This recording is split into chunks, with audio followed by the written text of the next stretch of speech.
It is definitely not me. Okay, let me just do something real quickly because I need to check on the audio that is being because I have been having audio issues. Can you yap a little second? Okay, it's not registering your audio for some reason. Yippee! Classic Megino's cough. It's fine. It's part of the fun. Properties. We go into the default. Let's see. Where did I put them? Audio output. But yeah, Severance is being great. Oh, Jason, I miss you. Adi Kursama, you can hear my disembodied voice because I forgot to mute my microphone. But hello, how have you been? Thank you for dropping by. I hope you can stay a little bit longer with us. But I know you're working hard or hardly working. Take it easy. Laura, let's see what we're doing. Audio? No, I'm reading things. I can't see them. I cannot see you working. It's fine. Thank you for working and sharing your work time with us. I appreciate it a lot. Let me just open the sound settings. Why are you like this, Discord? You are such a meanie to me. Because it also oh, damn it. We're fighting over our lives. We're fighting text. Absolutely true. Absolutely real. This is web browser. Web browser. Let me see. If I go to Magi Archive, can you? No, that's fake. That's fake. It's not really. It's not really over. It's just a meme. Wait. Let me see. Okay. Can you do some? Can you create some noises, Olga?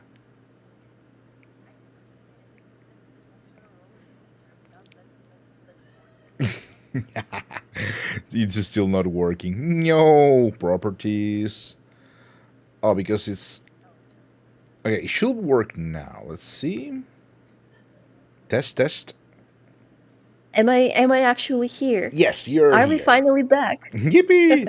Okay, but I'm gonna go back to the starting soon screen because there's a little bit of a trick in here where you were not supposed to see me yet. Let's go to the starting soon screen. There you go. Lurk, absolutely. Thank you for the lurk, Fats. Thank you for the stretchy. We're gonna stretch, and we're getting ready here. Everything is almost ready, and let me just mute myself, and we'll be back.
Mute myself. Hello, Karen. Hello, Raiders. Welcome, welcome, everyone.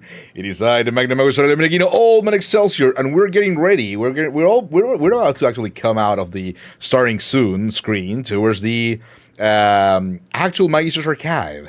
So let me. Hello, Human Soup Raid. What? Were you watching Made in Abyss? I mean, what's going on with the Human Soup? Was it Soylent Green? It was Soylent Green all along. Let me give you a shout out. Thank you for the raid, Space Marvel. Really, Kendrin. There you go. Thank you for the raid. Welcome, everyone. We are actually getting comfy and ready. As I am.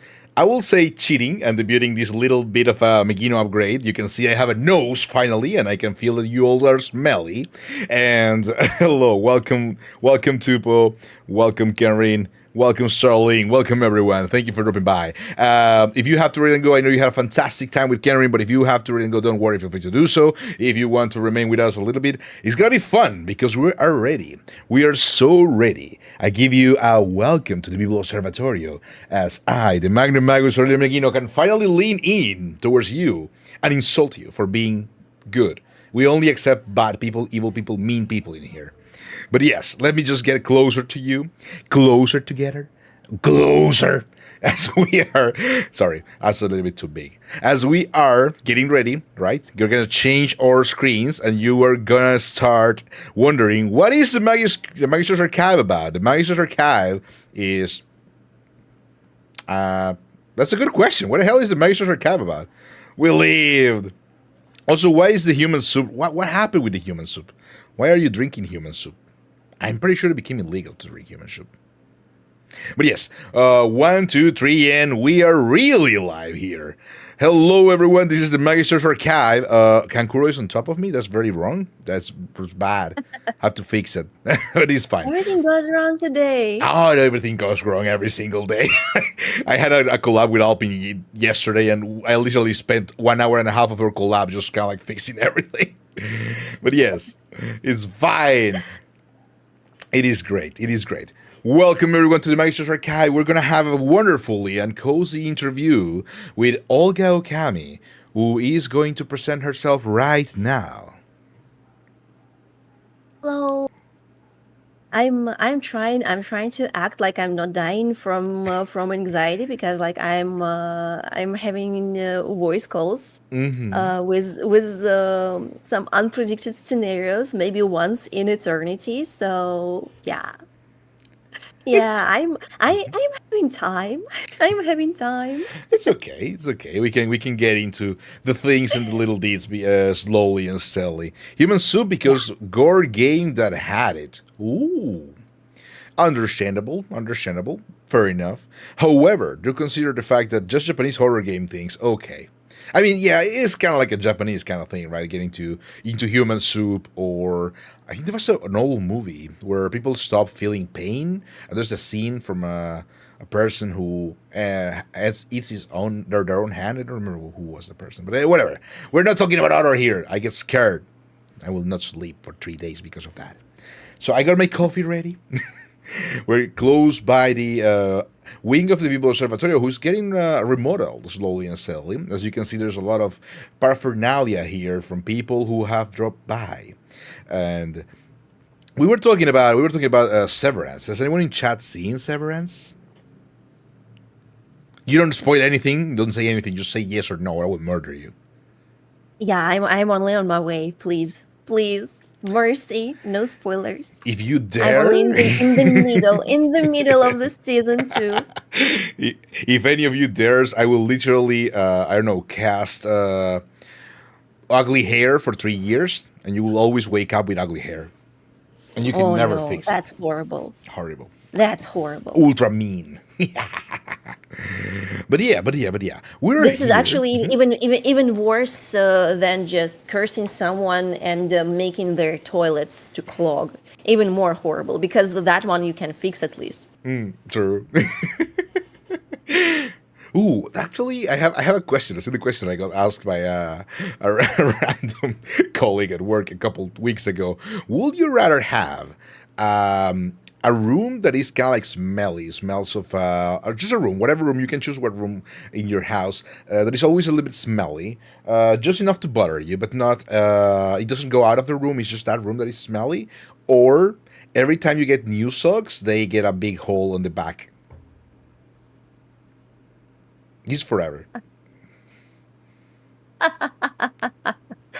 I think I will be fine with holes in socks because it's since I don't wear freaking socks, I'm fine.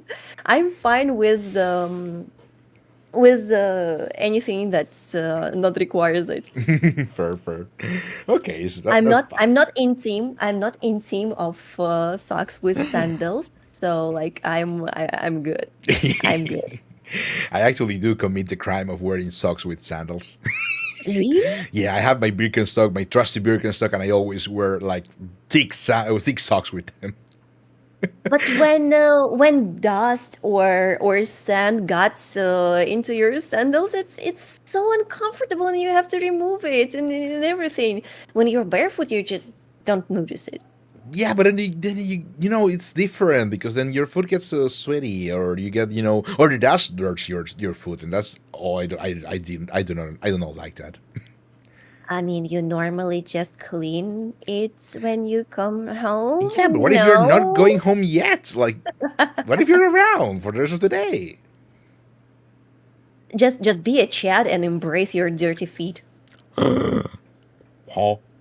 No, no way, no way. Definitely cannot do that. I am not a chat. I'm a Sigma boy. But yes, welcome everyone. So aside from that, as I was saying, you also say that you enjoy coffee, but we enjoy coffee differently. I remember we had an argument on this, like on your chat a couple months ago, I think already. Do you remember the silly me saying, "Well, but it's coffee, this is very good coffee," and you were like, "But I microwave the coffee." I'm like, no. Yeah, I'm commit the ultimate crime. Mhm. What it is, I usually brew a huge tank. It's liter and a half somewhere.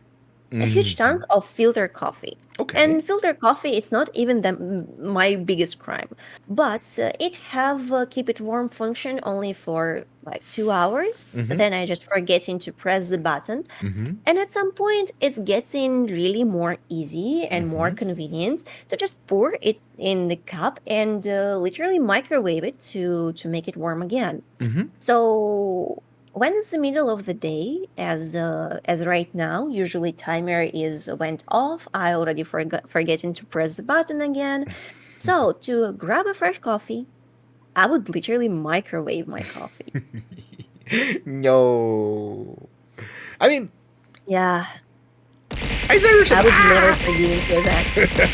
Sharko, hello. Wait, give me a Marco, second. oh no, she flew over my house and now Stinky. she flew over us too.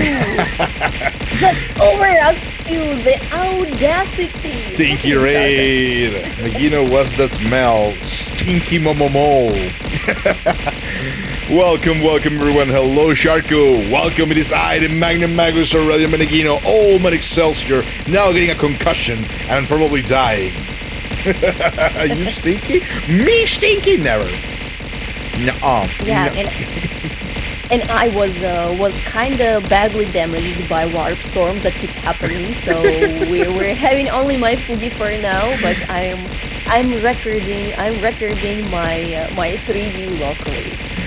Yeah, it So is we're going to cast a dark magic on this to try to combine it later into one file, and we will see how it goes. using the forbidden techniques of video editing. Ouch, my brain. I don't think I have any brain left That's over. a really tough one because I'm so lazy. I'm basically making no edits. I'm making no clips. Me I'm not neither. even uploading VODs to YouTube. I literally saving like my all energy to just yapping and having socials. That's it. Fair, yeah, same. Oh, that chair. Yeah, that, Brutal. that never misses. Ouch. Hello, everyone. Hello, Momomo. Hello, Liar Adan. Hello, Prince Anime. Hello, Pathos. Hello, hello, Momo again. Hello, Zully. Hello, Baby Mon. And hello, everyone else. I know you had a fantastic time with Sharko. If you want to remain with us, feel free to remain with us. We're going to have a fun and chatty and simple conversation. Enjoying, do not put on points on the redeem. I will murder you all. Enjoy this little funny and comfy conversation as we discuss right now coffee. But we're going to discuss many other things. Especially, we're going to discover. Don't throw things at me when I'm leaning towards you, trying to tell you things in a cool way. But as you can see, I have a nose now, so I can see that you're smelly. Coffee is good. Coffee is great. Coffee is great, but I'm a coffee absolute nerd. diagnostic. Let me get a big sip. Thank you for the big sip. So. Welcome, everyone. Perfectly smooth moves as well. True, that's true. Sam, nice rigging those horns. Yeah, I actually didn't do anything. It was 100% rigger, Sama. I didn't even fix the old drawing. She made them themselves from scratch because I was like, I don't want to do it. I'm lazy. But yeah, it looks much better, right? Hey. Yeah. And that's a little bit of improvement as well. But yes. Man, that's really cool. Thank you. That's really cool. It is 100% Rigger Sama. Rigmancer Kim, amazing person, wonderful skills, very nice price. Speaking of rigging, Lurk. Oh, you gotta work? Fur. Very handsome. Thank you, Karen. Thank you. So, my favorite part about coffee is drinking a whole liter and then fall asleep because caffeine has the opposite effect on me. Actually, it has the opposite effect on anyone if you drink it that much. Thank you for the headpad. It's not working for some reason, huh? Headpad, because I updated the model. No, caffeine is just simple. You have a pretty fast spike of activity that you will have maybe in the next, at maximum hour, and then you will feel the opposite. So you will need to caffeinate yourself again to feel better, or you will need something with more prolonged effect as it gonna be with, for example, green tea. Green tea will help you to last longer. So coffee is a sharp spike, but it's pretty fast to end. But if we talk about something like tea, it would be a more soft and more smooth going up, but also more soft and more smooth going down. And coffee will work best with just a little bit sugar. Just a little bit sugar. Sugar is actually makes our brain go brr, so it's perfect. If you need to be as much fresh as you can use just a pretty old technique. You right before going to sleep for 20 minutes, you drink the cup of coffee. Right before, not after. So at the moment when you going to wake up 20 minutes later, you will not go into the deep sleep, so you will wake up a bit refreshed, and you wake up at the moment when caffeine starts to kick in and you feel more energized. So it's your technique of emergency nap that is usually used to keep yourself productive in some like extreme situations, but like you also haven't like an access to caffeine in nap, let's say like this. That is very 100% real. You don't have the spike because of ADD. Oh, understandable. Yeah, it is a little bit different for for people with superpowers. But I actually 100% agree with Olga. Is Olga okay? I'm threatening Olga with a gun right now. Oh, we were fighting. We were fighting for my life because somehow everything turned that on my end on the virtual camera. I have such a horrible FPS when I transfer my image to Maginus, so it all turns like into slideshow. So we decided that Fugi is away and I will just record it locally. So yeah, okay. I think I a little bit relaxed. So we can have a bit lighter mood. Let me go into yapping mode. To not make people uncomfortable. We're yapping. Okay, I gotta put away the gun then. It's not necessary anymore. Fair. But yes, as we were saying, actually, Rigmancer Kim, I'm so glad you all like making notes. Hello. Big shout out to Rigmancer Kim. I have to do it manually though. S-O... There you go. No, I don't. I don't think I'm doing it right. Why am I always such a menace with technology? There you go. Oh, thank you, Toma. I thought you were busy, Toma, but yeah, thank you, thank you, thank you. So. As I was saying, hug Olga. No, you cannot hug people in the Magyar Archive. That's illegal. You can only throw us like 1,000 Gorillion dollars. That's the only thing you can do. No more, no less. Imagine just hugging people. What's next? Hand holding? Oh No, no. no, no, no, no. Absolutely. Ugh. What? Hug? No, Tupo, no hug. I can send you a chef kiss. That's as much as I can do. Mwah. Chef kiss. Don't forget to cheer the Twitter. That's true. Thank you, Sharkos. Thank you, thank you, thank you. Did you end up pulling Sharkos? A quick question: did you end up pulling the 5 constellation, whatever, Noble Phantasm of the Tiamat that you were rolling for? Because you were still farming when I left. So back to coffee. Ryuta-sama, welcome. No, she didn't know I'm rich. No, that's so sad. You can still use your money for it. So, Olga, as I was saying, you said you do filter coffee, and I am, as I was saying, I'm an avid coffee consumer. I really enjoy. I'm a coffee nerd, like the worst kind. I'm like, actually, because here in Italy we got a lot of people who go like, oh, but I don't like an americano because it's dirty water. I'm like, actually, you uncultured person, and I just go and explain to him everything. Hello, Digby. And actually, filter Hi. coffee is great. I don't know if you have if you're used a V60, a Melita, Chemex. Depends on what you prefer, or like a batch brewer. You say you make you're making 1 liter. Sorry, I got a little bit too excited when it comes to coffee. You said you make around 1 liter of coffee every time you brew the coffee that you do. So I'm guessing you're using an electrical batch brewer. Yeah, I have just a pretty big coffee maker with a pretty big tank for water and Mm-hmm. ground coffee. So I usually just use nearly 3 espresso portions, Mm-hmm. maybe a bit more. Like depends on my mood, how much caffeine I want.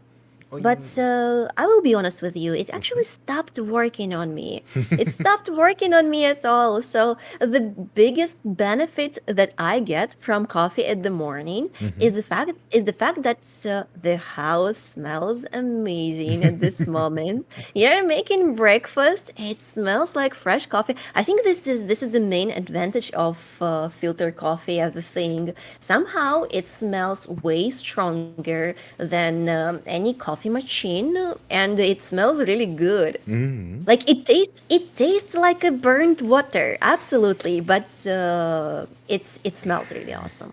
No, it can taste very good as well. It depends on how you make it. But it's true that coffee in filter becomes a little bit more like especially, I don't know if the machine that you use does the blooming, but if you do it by hand, you can do a blooming phase, which increases the sweetness of the coffee. And it is done by doing a certain little pour at the beginning of around 60 to 100 grams of water, of hot water from the boiler, into the filter coffee, Mhm. and leaving it to rest for 30 seconds. That actually creates what is called the blooming phase, which is basically the yeah, sure, it's Italian, that the development of all of the aromatics that are kind of like waking up. It's kind of like something that is done Yeah, for I tea just as I well. just wanted to say, so it's basically like waking up. So it gets rid of all of the carbon dioxide that is still in the coffee grounds, and it creates these bubbles that it helps, like mix with oxygen and kind of like blooms and creates this wonderful smell way that you feel. It happens regardless, but if you do it with a little pause before you start pouring the water again, it's going to improve the quality of the brew. The coffee talk That's begins. interesting. That's interesting because even if you have a pretty simple like filter coffee making machine, just literally that pours a pretty consistent stream of water. So what you still can do, you still you still try to do it manually. You can just pour just a small portion to sort of like wake up and then just turn it on. Now I'm kind of interested to try, like, and see the difference. True, That's true. actually pretty cool. Like tricks like this, they always do a big difference. It is interesting because, as you were saying, it's little tricks that actually create different experiences. There is like the most famous one in the community of coffee comes from a Japanese barista that has won many awards. I don't remember the name right now. And basically, he invented another version that is pouring the whole content of the water by doing different blooming stages. So it goes 60 for the first 30 seconds, then he waits 5 seconds, and then he pours another 60, another 30 seconds, and kind of like makes the coffee in little Hmm. steps. And there's a big divide in the world. People say that it does become sweeter, and some other people say that it does not become sweeter. So it's like, it's 50-50. There is no in between. It's very interesting. I would say it's a lot. Tricks like this could be really important. Like for example, I like baking. I like baking a lot. And one of my last obsessions was pie, especially Ooh, pumpkin pie. ooh. Uh, it's been years. I'm living in the US and especially on the South. And only this year I tried classic pumpkin pie. Can you believe this? I was avoiding this for years. I was avoiding this absolute ultimate pleasure. But anyway, after I got one, I got it bought, and I felt like, oh, that's so good. What if I will try to make it by myself? And I figured a very very cool detail. That when you create a filling for pumpkin pie, you can make a very small but very important trick that actually will improve taste gradually. When you preparing your pumpkin, or even if it's a boat puree, just warm it up with sugar. Warm it up, make it form sort of caramelizing, not to the firm stage, but warm it well. When sugars, the natural sugars of pumpkin and sugar that a little bit you added, will create more caramelized feeling.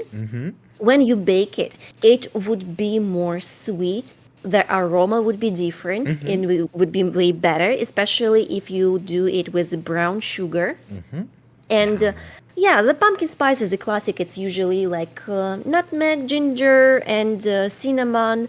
It's very classic with any like pumpkin pie combination. But if you warm up the pumpkin and caramelize it, it goes so hard. It's so better. So yeah, I believe that little tricks can do a really huge difference.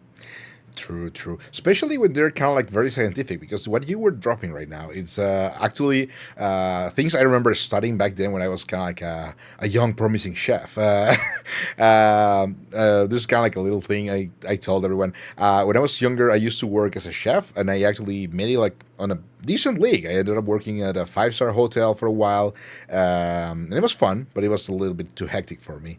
So there's kind of like there's a lot of science in there, and what you were saying is completely correct, because if you're preheating the sugar, you do lose a little bit of the sweetness, like objectively sweetness of the sugar, but you're increasing the perception and improving the. Can you make a French omelette? I am very good at making omelettes, actually.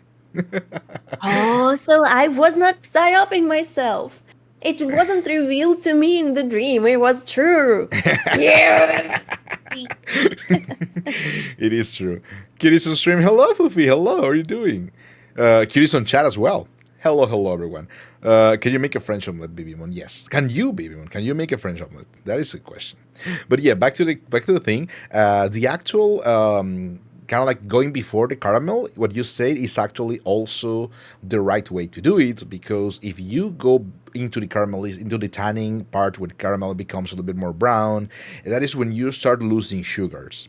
It becomes more, fun and funky to eat. It's more aromatic, more nutty, but it loses in sweetness. And that is kind of like what happens because, after caramelization, caramelized sugar becomes the sweet, and then it goes into carbonization, and then it loses most of the sugars that become carbon. But whatever. So that's me going a little bit too much into the science of it. No, no, it's cool. It's cool because I like food. I like cooking, and because I like food and I like cooking, I have to like the gym just to balance all this stuff, you know. Fair. Also, hello. I gave you a little salute earlier, but let me just also say hello. Okay, in a chat. Yeah, we're having a little bit of a fun chat. I hope. Said Nagino putting away the gun. But yes, actually, if you like, Olga, since you were saying looking about, and I'm terrible at baking. I was never good, and I couldn't do it.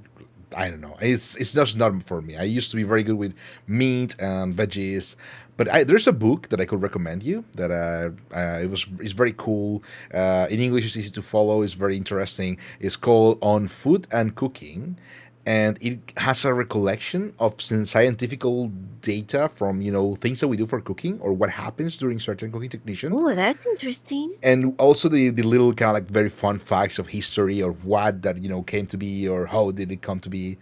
It's pretty nice. I can send it to you Oh, the I title. like little facts. Hmm. There's something in Hmm. that actually pleases my autistic brain in the way I am afraid to even describe. But there is something very charming in small facts. There is some pleasure to discover little things here and there. I'm not sure why. It just feels good. It just feels good. It's kind of like you enjoy puzzle games a lot. It's kind of like that, right? It's kind of like finding the little Yeah, puzzle, find the little thing, and you're like, oh. Me reading a book, probably. no. Probably this is why I like puzzles because for me, sort of part of the fun is exercising the pattern search and pattern recognition and Hmm. thing. And when you apply it to something that's combined with exploration, it pleases the ultimate human instinct. It pleases your curiosity and the willing to explore. It pleases your desire, very natural desire to create a logic for the outside world because it's very comforting. It's very comforting to understand the world you are in because people were doing things at the beginning of the world, at the beginning of the humans. Humans tried to explain how the world functioned. Why, for example, gods were created by humans? Because the thunder is scary. This shit is so scary, and if I have no explanation, I feel so small, I feel so scared, and I feel deeply afraid of what's going on. What if something more happens? The world is big and I don't know it. But if I will tell myself that this is God and the God is angry, well, probably he will just be angry around a little bit and everything will calm down pretty soon. Hmm. It's fine. It's not me. It's not me who done something against this God, so that means I will be fine. Hmm. And the ability to put logic to the world around you, to explain the world, is one of the ultimate human need. It actually creates the feel of the safety, and I think this is one of the main reasons why puzzles feel very comforting for us as exercise. So I would say it hit the same spot. We explain the world surrounding us and we feel comforted about this, but we just do not understand why and how exactly we feel comforted, but I think it just works. I mean, it is true. I have But will been. she explain Goku? No, Sharko, it was artifact. It was artifact. Sharko, how dare you? How dare you? Take your words back. Megina, delete the word. Sharko, uninstall yourself now. Oh no, wait a minute. Wait a minute. Sharko is a mode. Oh no, it's Yeah, over. it's over. Wait. I have a It's powerful tool. over. It's over. It's over.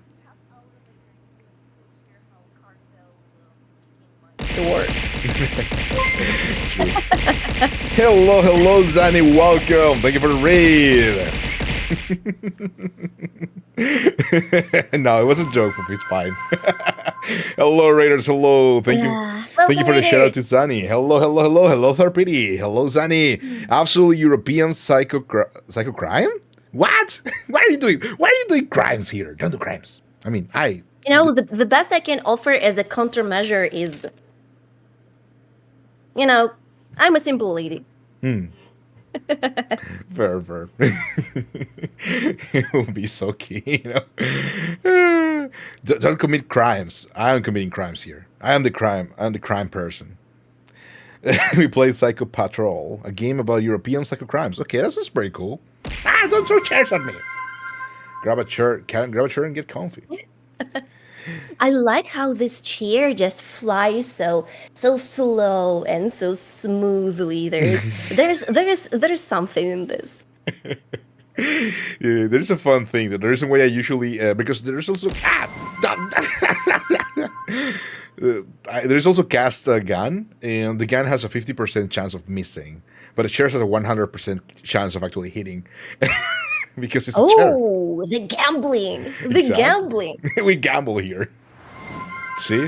That totally missed. We weren't doing crimes. We were the police. What? The police? Oh, no. Ban Zani right now. Ban Zani right now. I cannot be seen by the police. No! We are having the physics of Megino world is strange. Yeah. Well, I mean, it's magic. It's magic. It's magic.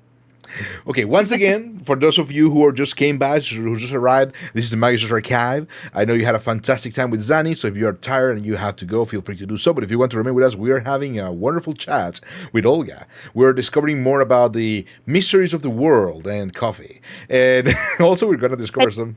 Goku was doing on the photo of my house. Yeah. Nice new nose, by the way. Oh, you like the nose? It's so weird making with a nose. I can sniff you. You're smelly. You smell of tobacco and whiskey, third. Is that the new soap? But yeah, jokes aside, it is fun, right? It's a weird thing having a nose. Hello, Gabu. Hello. Welcome. Thank you for being here. But yes, as I was saying, nose maxing, true. I can do sniffer redeems now.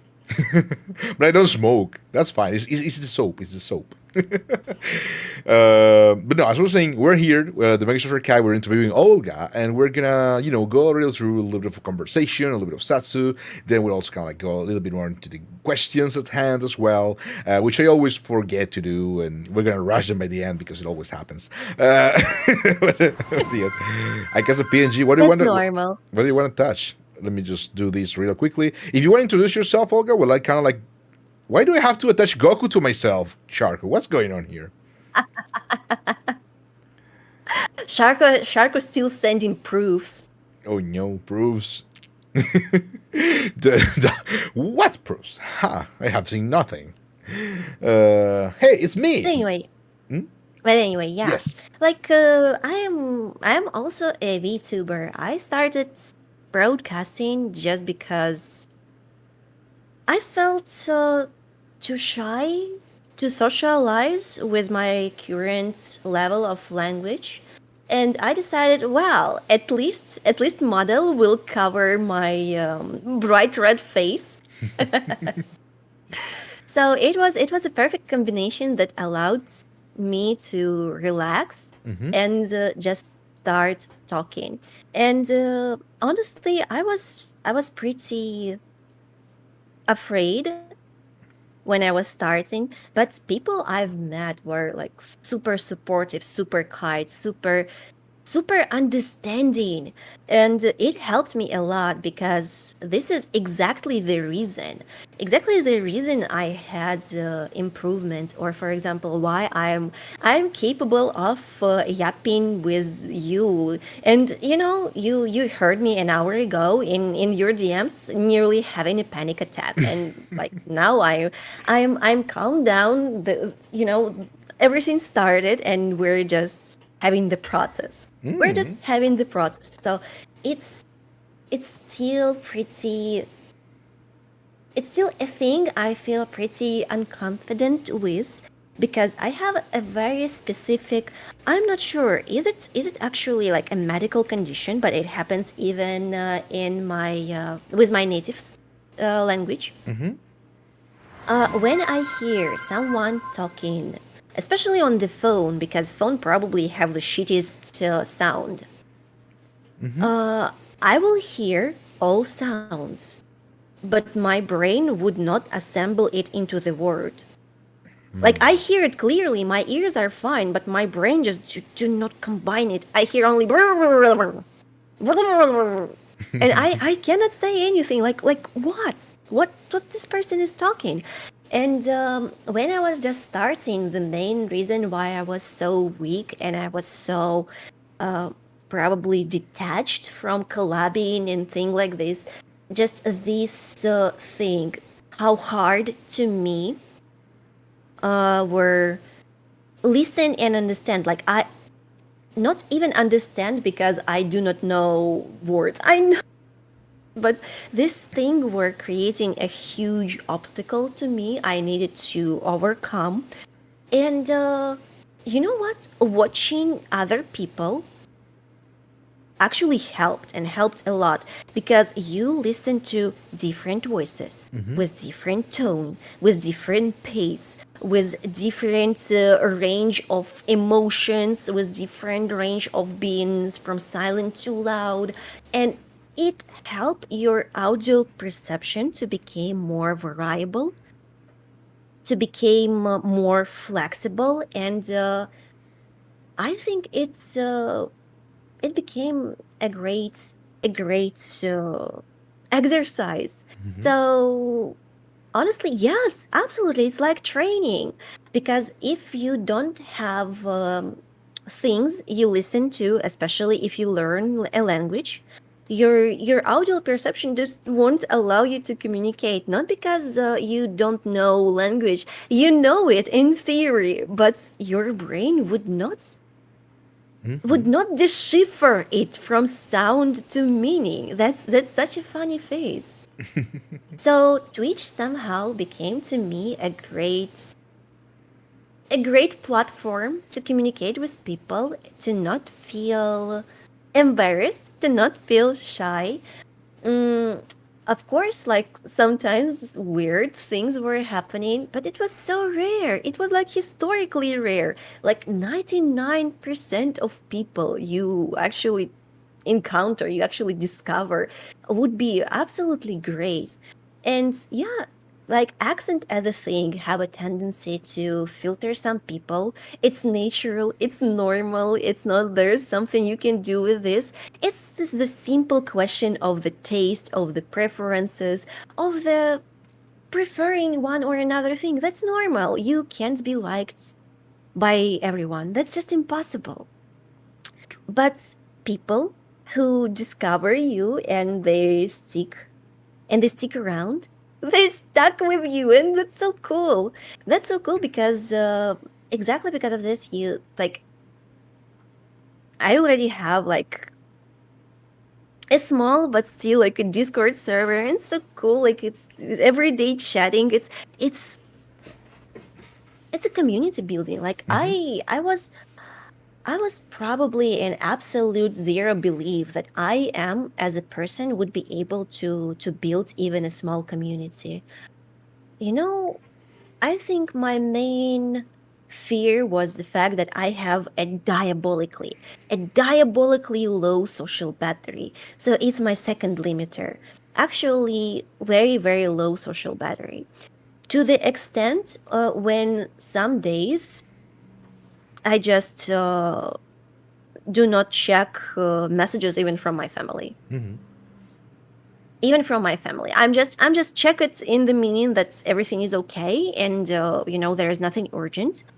But I just leave myself time to decompress, to really decompress. So a lot of cool people were reaching me out, were telling, "Hey, do you want to do this thing, or do you want to do this thing?" And it would be usually, I would say, three limiting factors. And you, Megina, you just tried your best because you actually fit my regular schedule. Why I have pretty unflexible schedule.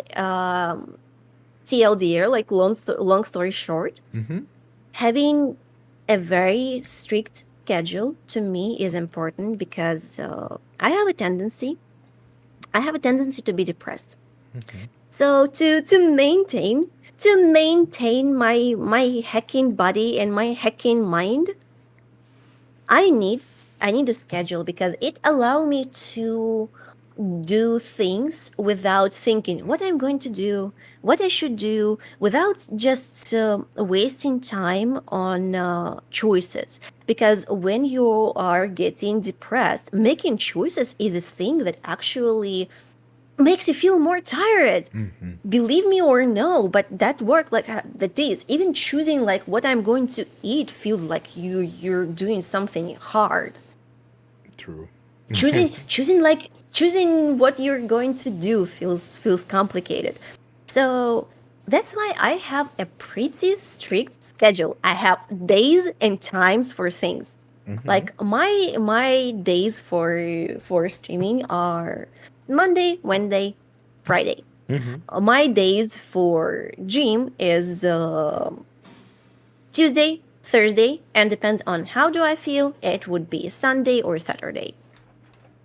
And one day I have free to just basically look at the wall and drew. That's fine. That's fine as well. Actually, that is very smart. As you were saying, there's when things get into the choosing area, it's kind of like a surprising thing because you will think humans will love to actually choose, but we perceive the concept of choosing of choice a little bit as a burden. So we want to be able to choose less, ironically. So it is a wonderful way to actually keep tabs on what you're doing, on your actions, on activity, in order to make them fit more to your schedule. And that is actually that's great. Yeah, as you were saying, it's a little bit more rigid, sure, but it also it's a way to keep on things. As you were saying, crisp and working well, and also you in check and doing fine. By the way, thank you again for sharing all these because it can help anyone in chat. It can help anyone in here. It definitely helps me. I hate schedules, but I do have to learn to take I them am seriously.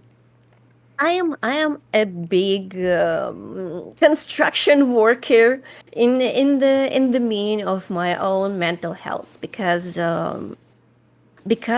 I have a huge tendency to be depressed, and it's not just something as a slight symptoms.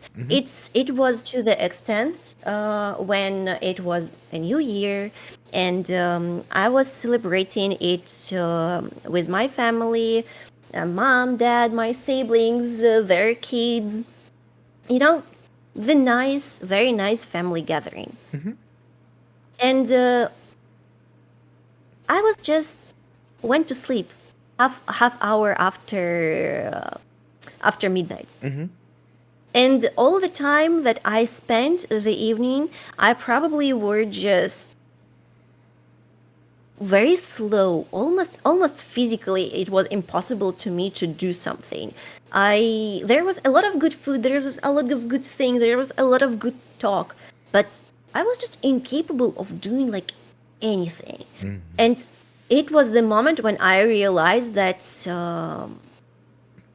it got me to the point when it's physical, and probably it was a waking up call. Like if it's already influenced into my physical health, well, it's time to take care of this. Yeah, that's It's time true. to take care of this. That is great. That is very brave as well, because it's not that easy. There is a lot of work that it has to start from you, and work that has to go on. Because I know, because my mother is kind of like a bit of Miggy mom has a little bit of unfortunately prone to no, not really, biological depression, because she does not produce any. I think it was serotonin. I don't remember. One of those. Endogenous depression. Yeah, Yeah, like way more. It's the same boat. The same boat.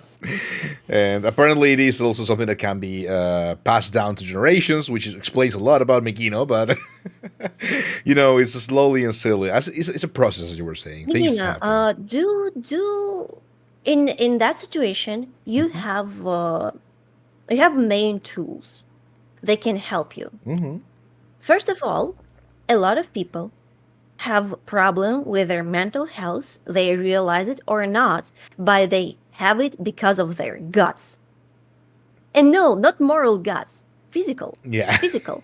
Gut biome is super important. Way more people than you would believe have changed gut biome that is unable to process amino acids into proper elements to assemble dopamine and serotonin. So for these people, usually, and this is what I do personally, time to time, I'm using 5-HTP, and it's L-tyrosine and, let's say, L-tryptophan. These two are the basic building material for future dopamine and serotonin. But, so let's say it's few steps higher than your amino acids, basic amino acids. It's a bit closer to the final product that your body should assemble. And that's why it's more bioaccessible for your body. Sure. I hope it would be useful, because I'm doing multiple things and it actually works. I'm in remission for years. Damn. I'm in remission for years, and I'm not doing anything that require prescription.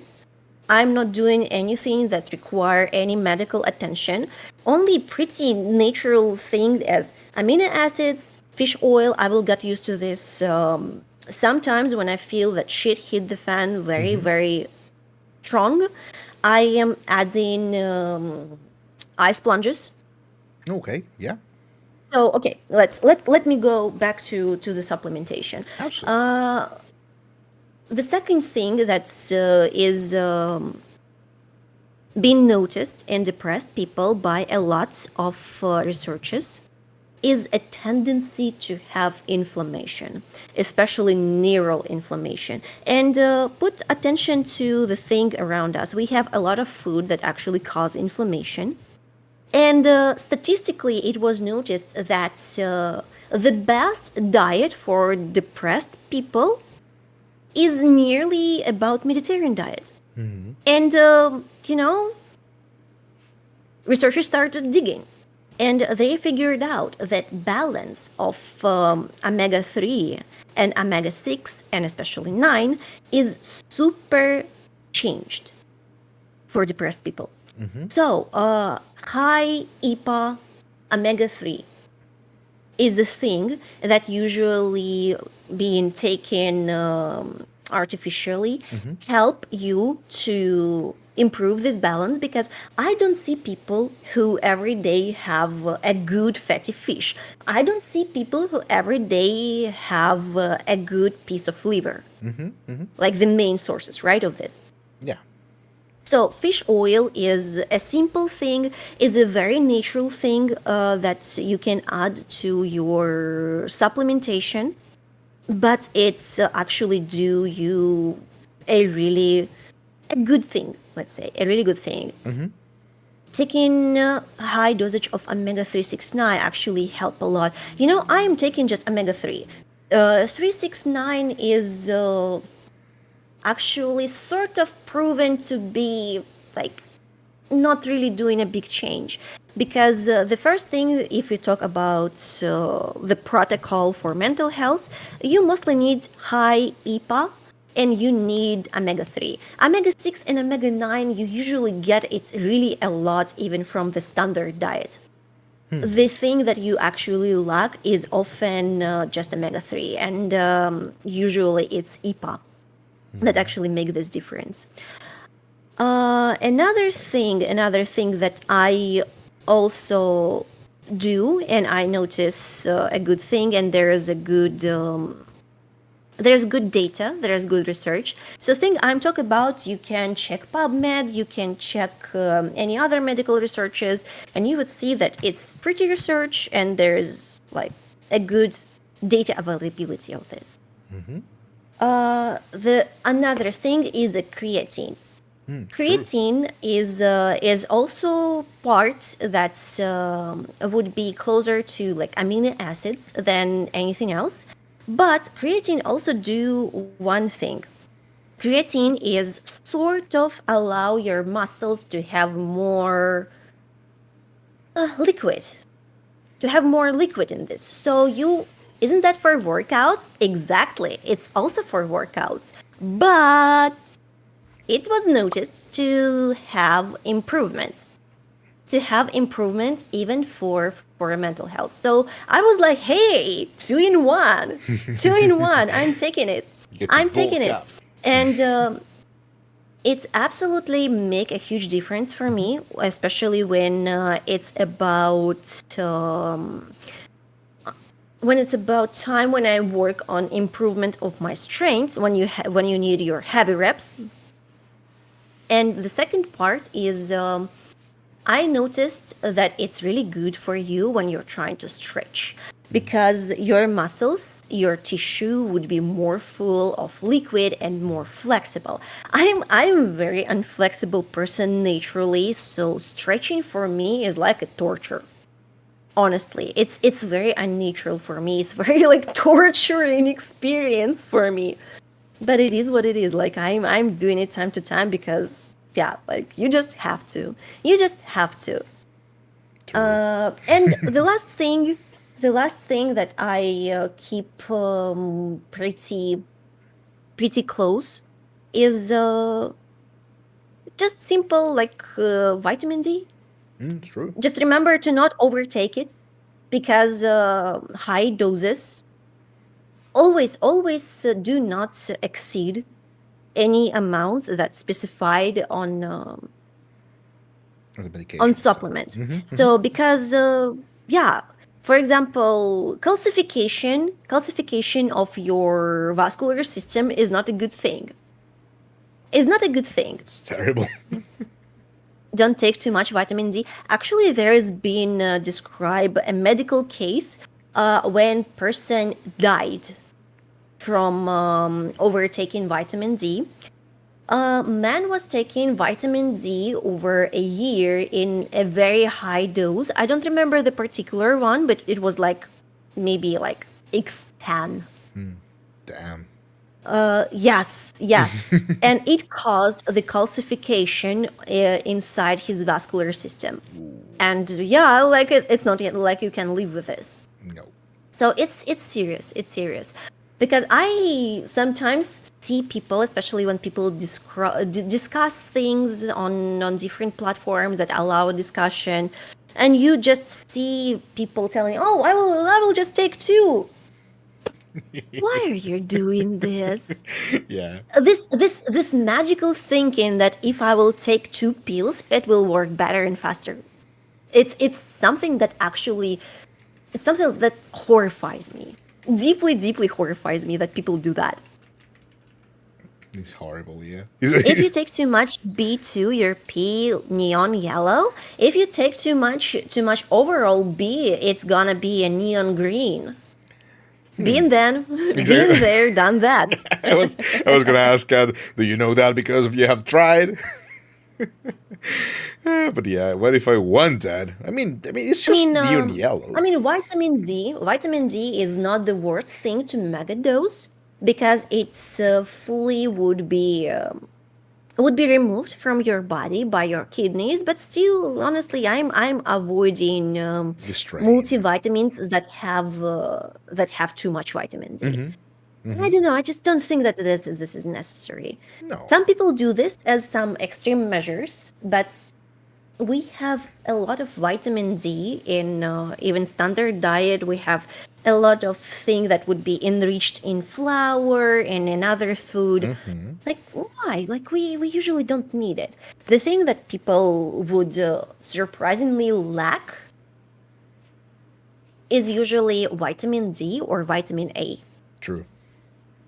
Because vitamin D, sun exposure is going down, of course, and everything like this, but Mm-hmm. it's not always, it's not fully about the sun. And vitamin A, because sadly people have less and less just simple red and orange fruits and vegetables. It is what it is. Actually, that's a good point. People do often forget that just by having like a normal standard diet, you get mainly what you need. Like there's a lot of vitamins as you were saying that are hydrosoluble. That you can doesn't matter how many tablets you get of vitamin C, for example, you're gonna pee that out anyways. It's gonna be part of the flux of output. So Oh yeah. When you're having a lot of these types of vitamins, it's safe for you. But I still just no. I'm just avoiding this on a regular basis. I don't like, and I don't take vitamins that will have like 2,000% of oh vitamin yeah, vitamin B.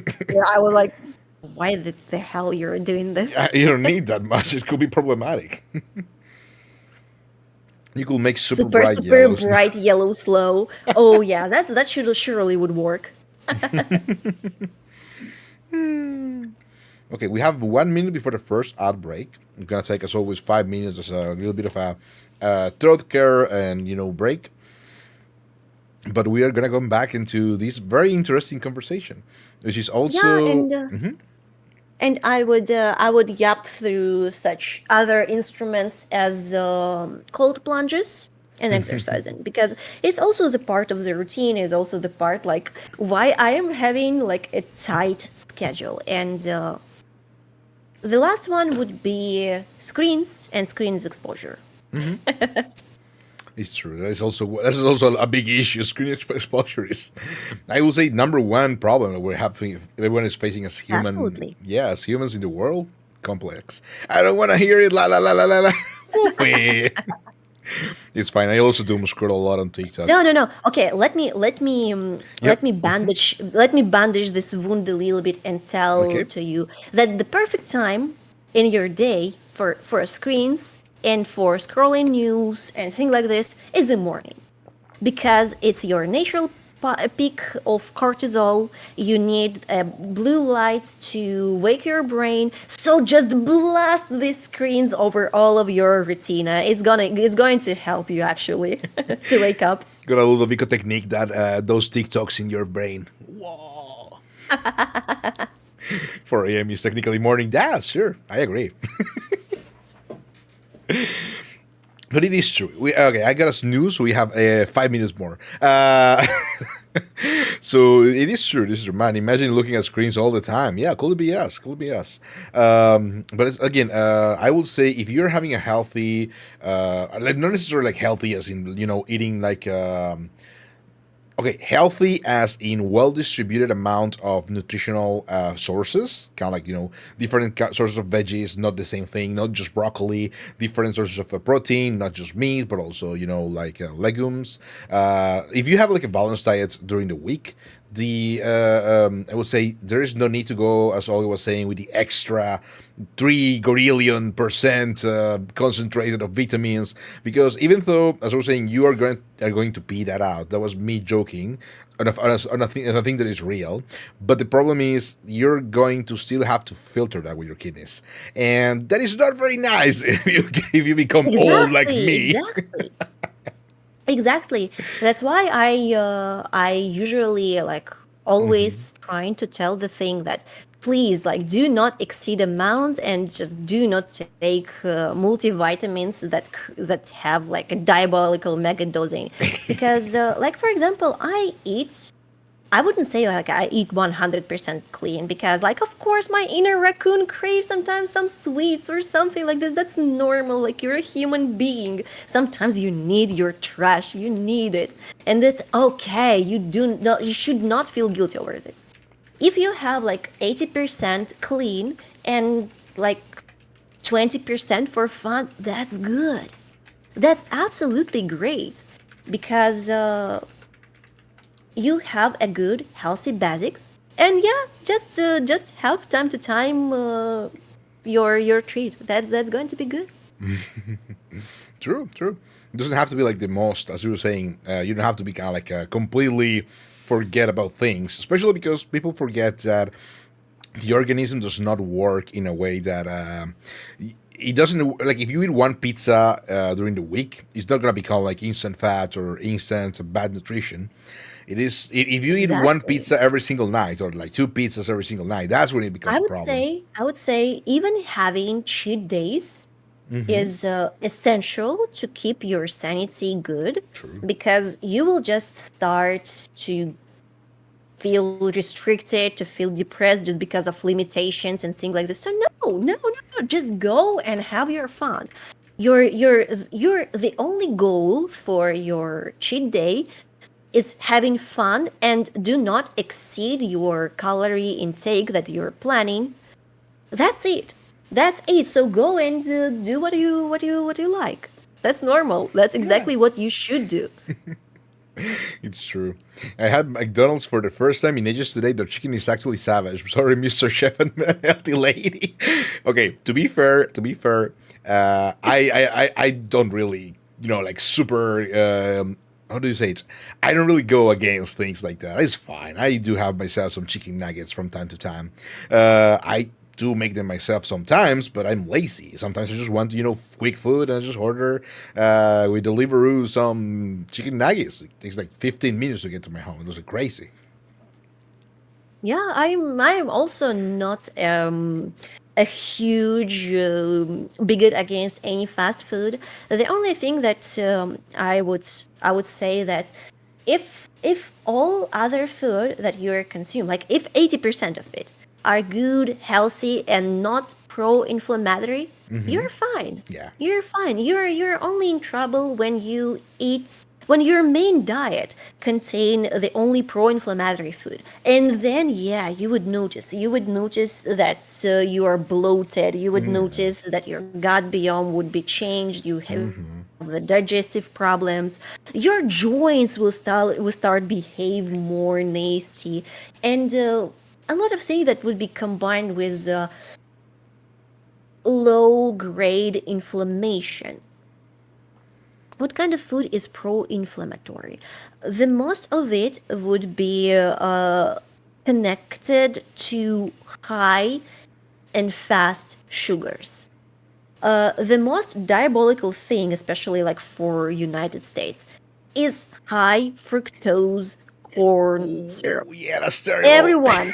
Everyone talking about this, because I'm sorry, but total corn syrup death. Like, no, It's do very bad. not do not do not have big amounts of food in your diet with this. Why?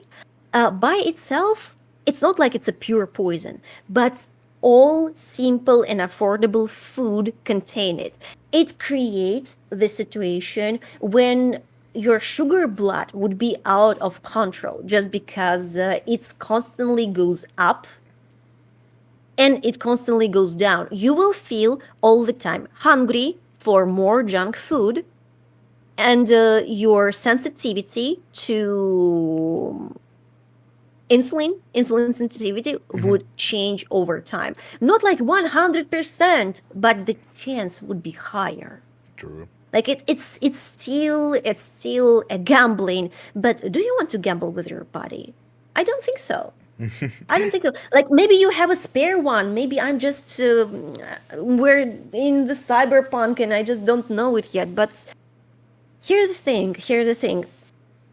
The main source of gut biome and inflammation usually, yeah, in the amount of easy accessible sugars. And True. if we talk about fruits and if we talk about natural sugars, usually you have fiber. And fiber is balancing it and helping your body to not have too fast spikes of sugar. But soda and similar very sugary things, they don't have fiber. They do not balance it. And people overall tends to not have enough of fiber. So it is what it is.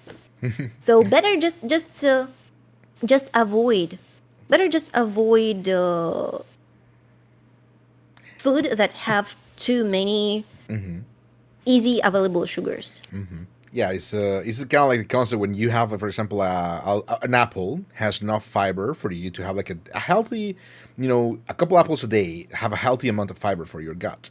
If you make apple juice, that fiber is non-existent anymore, and it becomes free sugar, floating sugar that is easier for Exactly. your body to absorb. And as Olga was saying, that becomes a problem for your insulin, a problem for your blood, a problem for your body overall.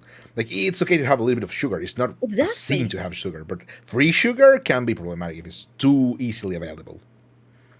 Exactly. That's a great note and the great example how from the same source we can get something good and we can get something that if being overused problematic not just by itself. Just remember, just don't feel afraid of any sugar. Sugar is fine. It's fine. The problem is only amount, and the problem is only that it's everywhere. Like for example, my main shock was when I moved to US was seeing that even ham have corn syrup. For the love of the God, why? Why meat should have sugar? Why? Why, So American yeah, people? Yeah. sugar problem is way more real. Is way more real than people tend to remember. True. Also, one thing, one quick thing, the words, one quick thing before we go into the first outbreak because I run out of snoozes. Is Sorry. no, no, don't worry. It's part of fun. Is the high fructose corn syrup is also very difficult for your body to digest. So the reason why, Absolutely. yeah, the reason why there's like, for example, highly vitamin food in the U.S. is because absorption has been compromised. Most people eat so many, as I was saying, foods with this syrup that actually becomes difficult for you during the day, regardless of how long was the last time you ate something like that, for you to absorb nutrition from food that you eat, that everything has to become highly It's basically vitaminized. sabotage anything you eat after. Yeah. That's what's the most concerning part. Yeah. So if you can avoid it, it's better. I know it's difficult for people. There's, especially right now, there's a lot of problems with food and stuff. But if you can double check the things, make it yourself, or have someone pay someone to make it for you, that is sometimes it's a little bit better to kind of like try to go more homemade in the regard of that. It's not wrong to have the snackies or stuff like that, but it is better if you can control the things that are a little bit too processed and a little bit extra. I'm glad I don't live in America with the stuff and everything. Yeah, same. I did study that though as a case study. So we're gonna take a break. We're gonna take the 5 minute break, and we'll be back in 5 minutes. We'll continue yapping. It's wonderful. All of you so far has been fantastic. Thank you for sharing all this information with us. And I appreciate it a lot because having a fellow VTuber that knows their salt in this makes me happy because it's usually a lot of people don't really know this stuff, and it's very important to share this information, I believe. Agree. I am kind of sort of a wellness freak. I'm not a maniac about it, but I think that this is really important. So we're gonna come back in 5 minutes. We're gonna put you into the starting soon. No, not the starting soon. Sorry, the outbreak screen, and we'll be Coffee back time. soon. Coffee time. I just finished my whole 500 milliliters of coffee. Holy moly! Okay, let's put it in here and mute everything.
Hey, Norilo, thank you for the follow. Thank you, thank you, thank you. One more. I'm gonna send you a chef kiss once we're back from the break time.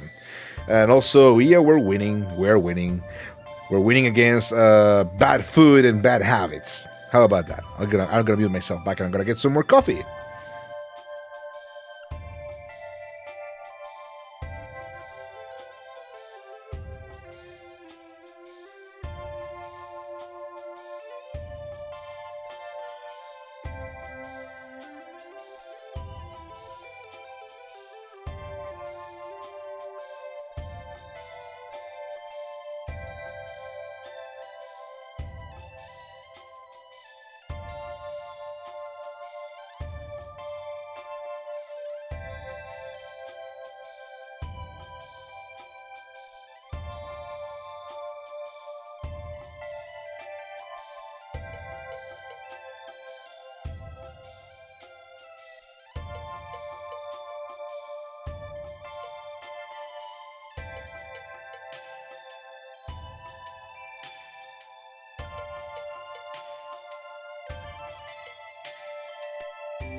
Not mute anymore. Okay. Look at this person make me come back from the ad break earlier. Hello, Ramner the Wanderer. Hello, everyone. Hello.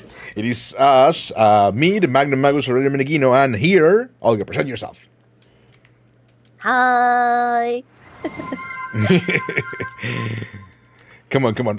You have to learn to present yourself like the wonderful, glorious maestro. It is the Magnum Magus Aurelio Menegino. Get yourself like a super crazy long title and pretend to be kind of like, I don't know, Queen of England.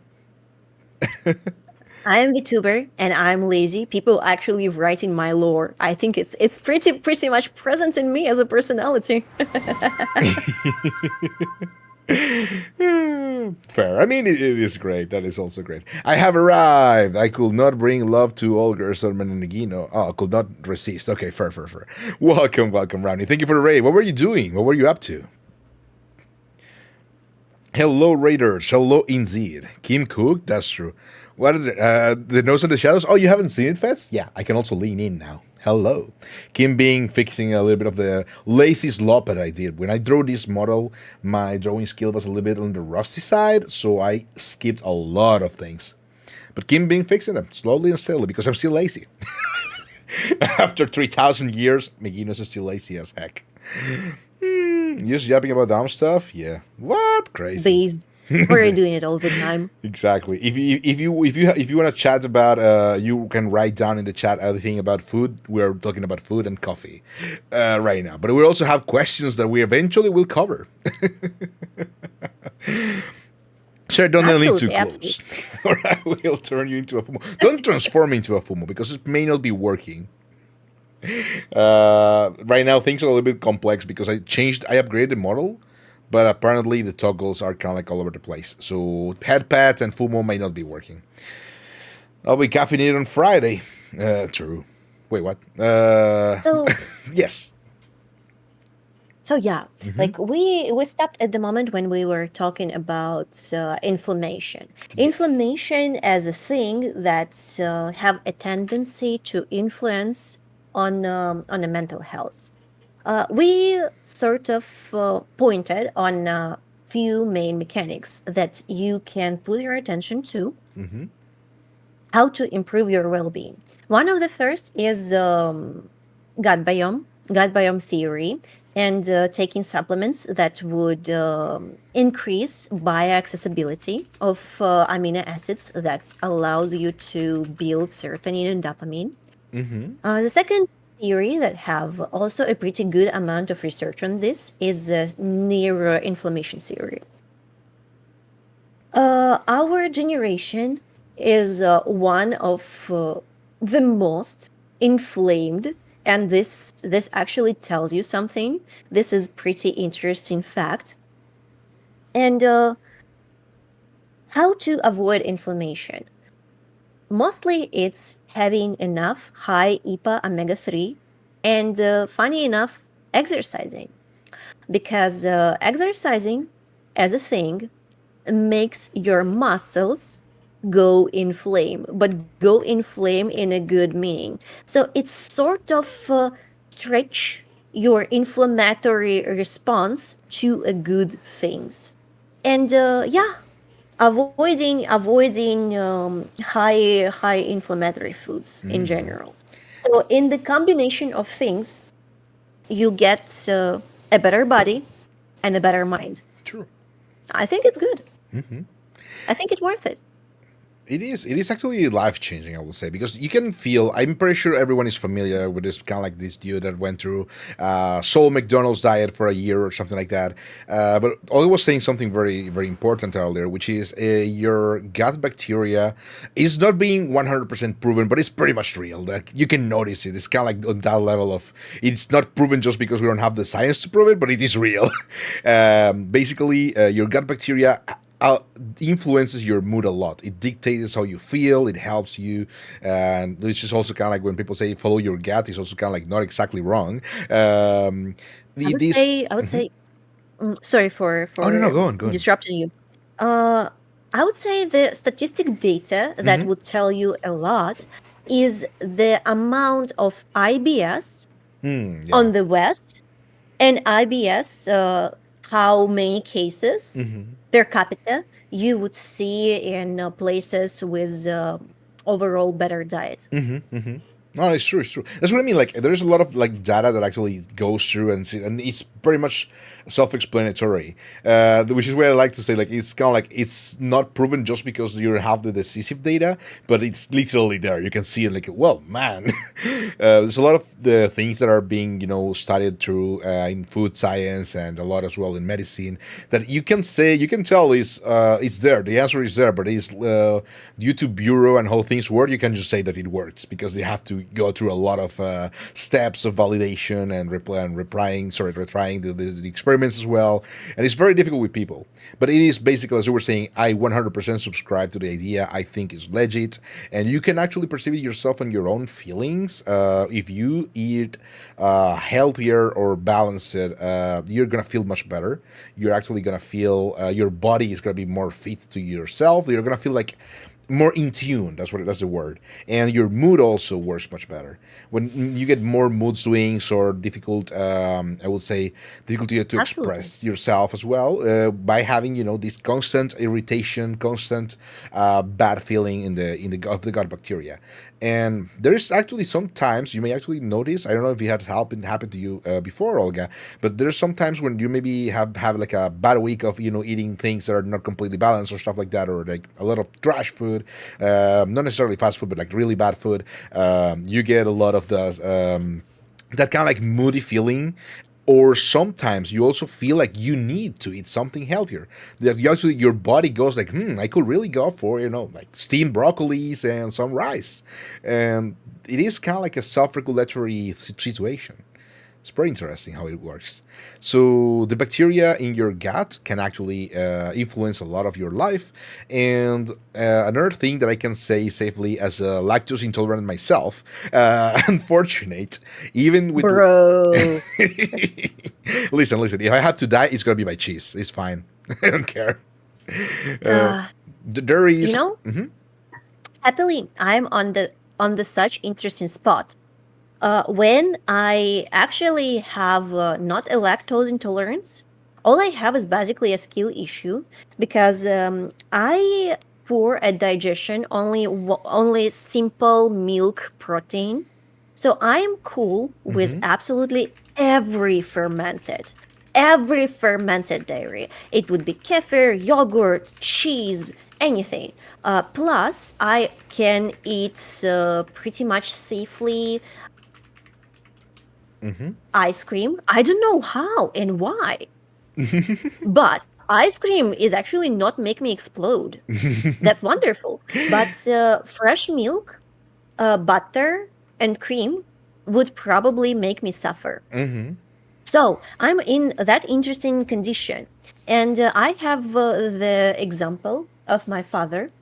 My father actually fixed the same intolerance as mine by just spamming milk.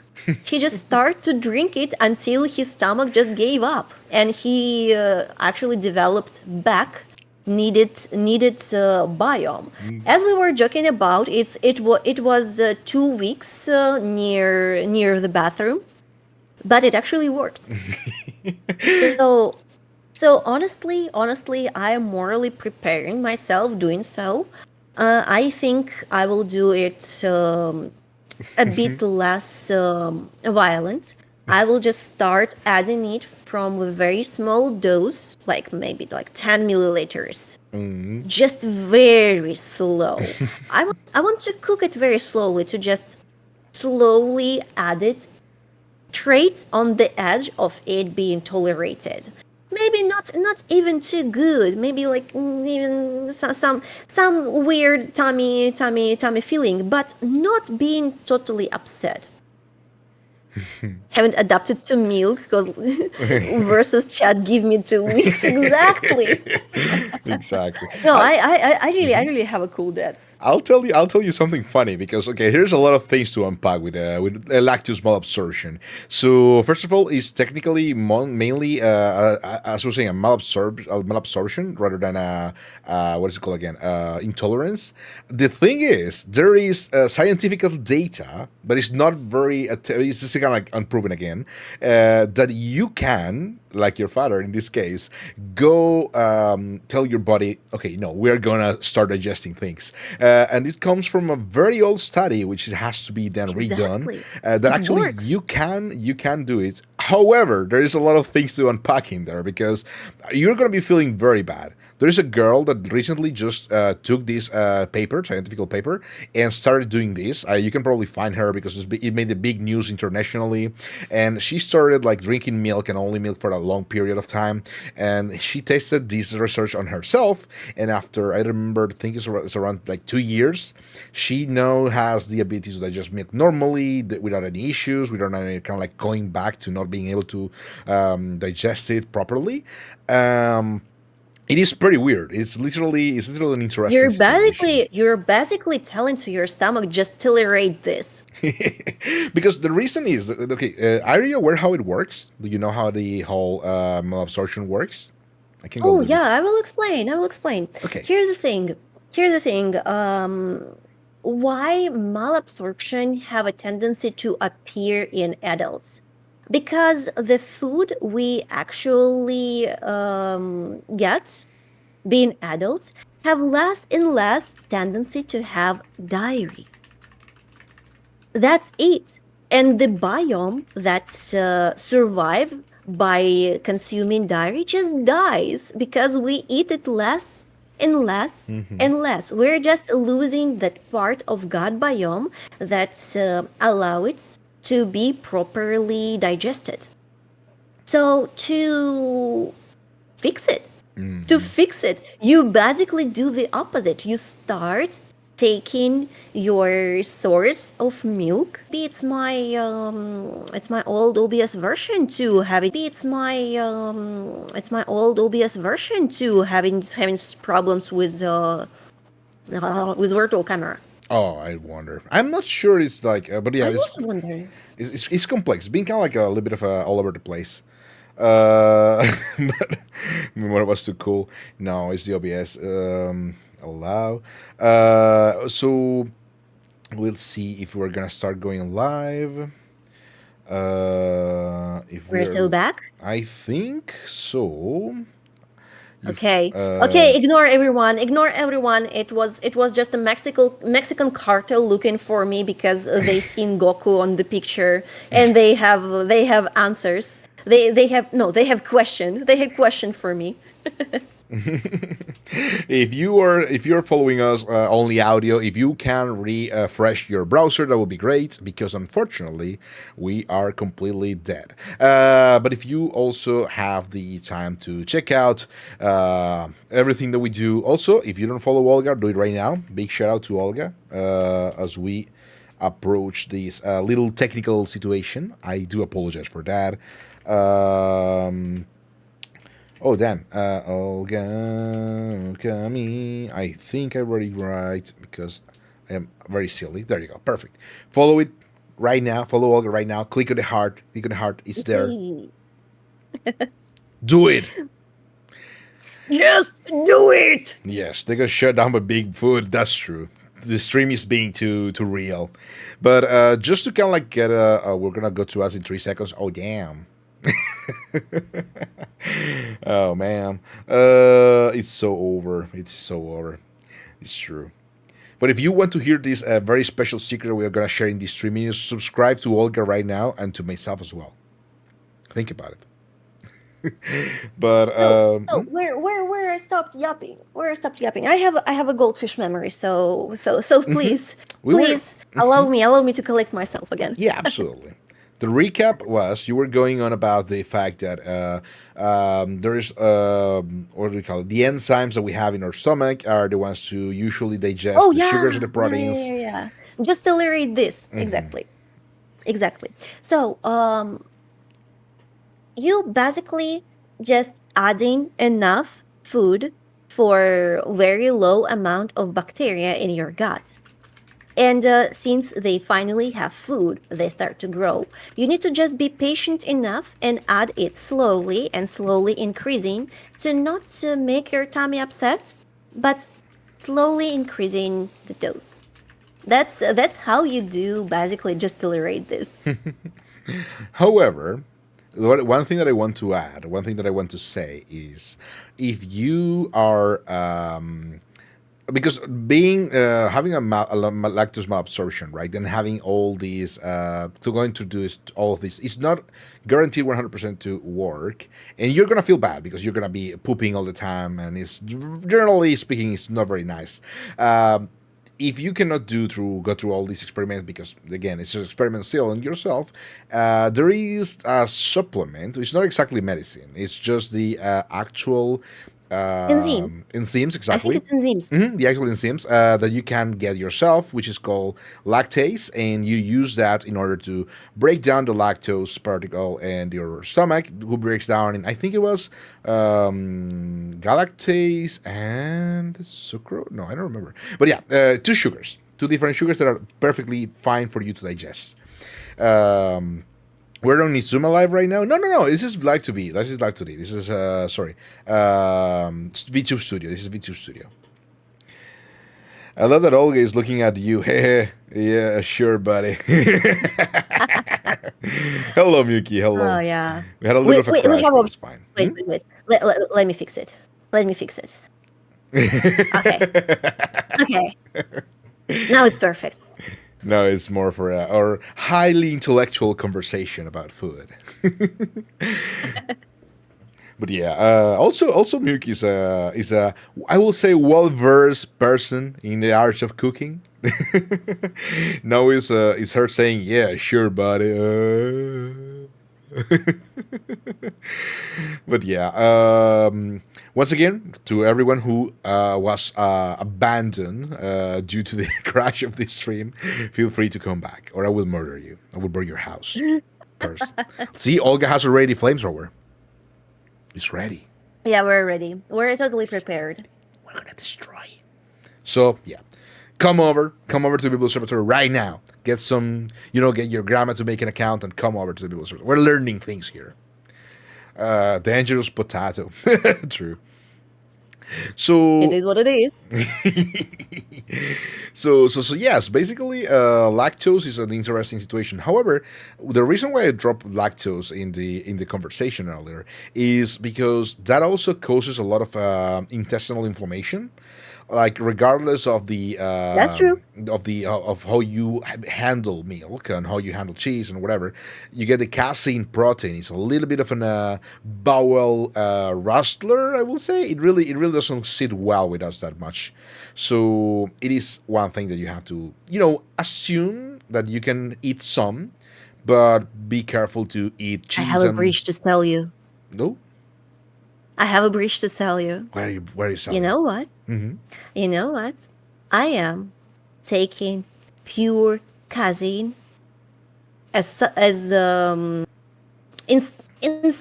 of whey. Okay. I'm taking I'm taking it in pretty high dose.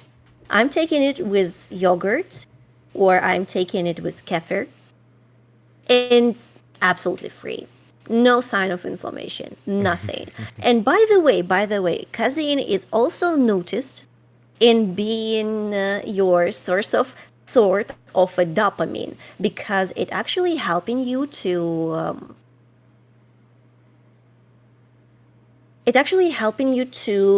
get a bit of free dopamine. And yeah, it actually proving the fact that you can be high on cheese. It's actually addictive. It's true. Cheese is absolutely, I would say, the food of the gods.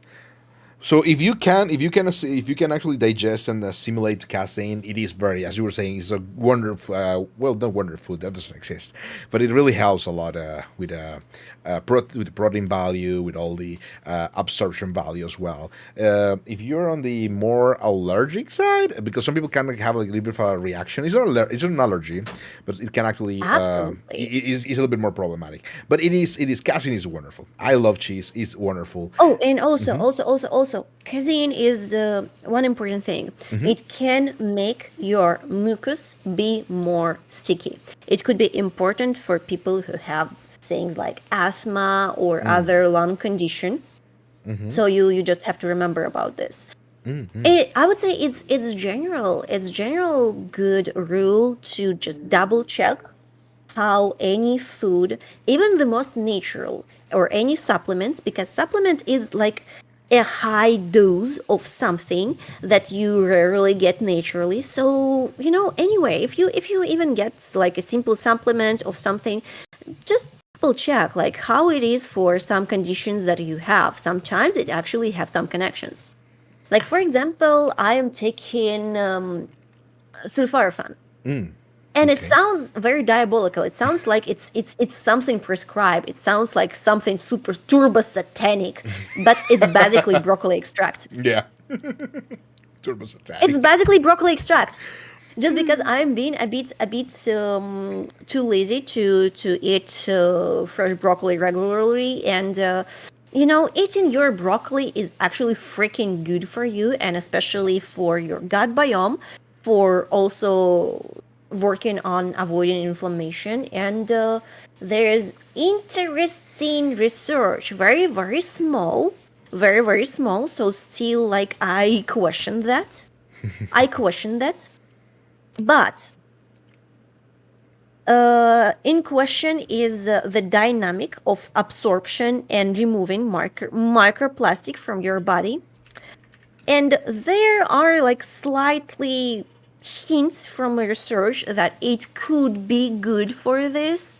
But still, it's such a fresh topic, it's such unresearched topic, so there's just not enough data to tell anything, surely connected.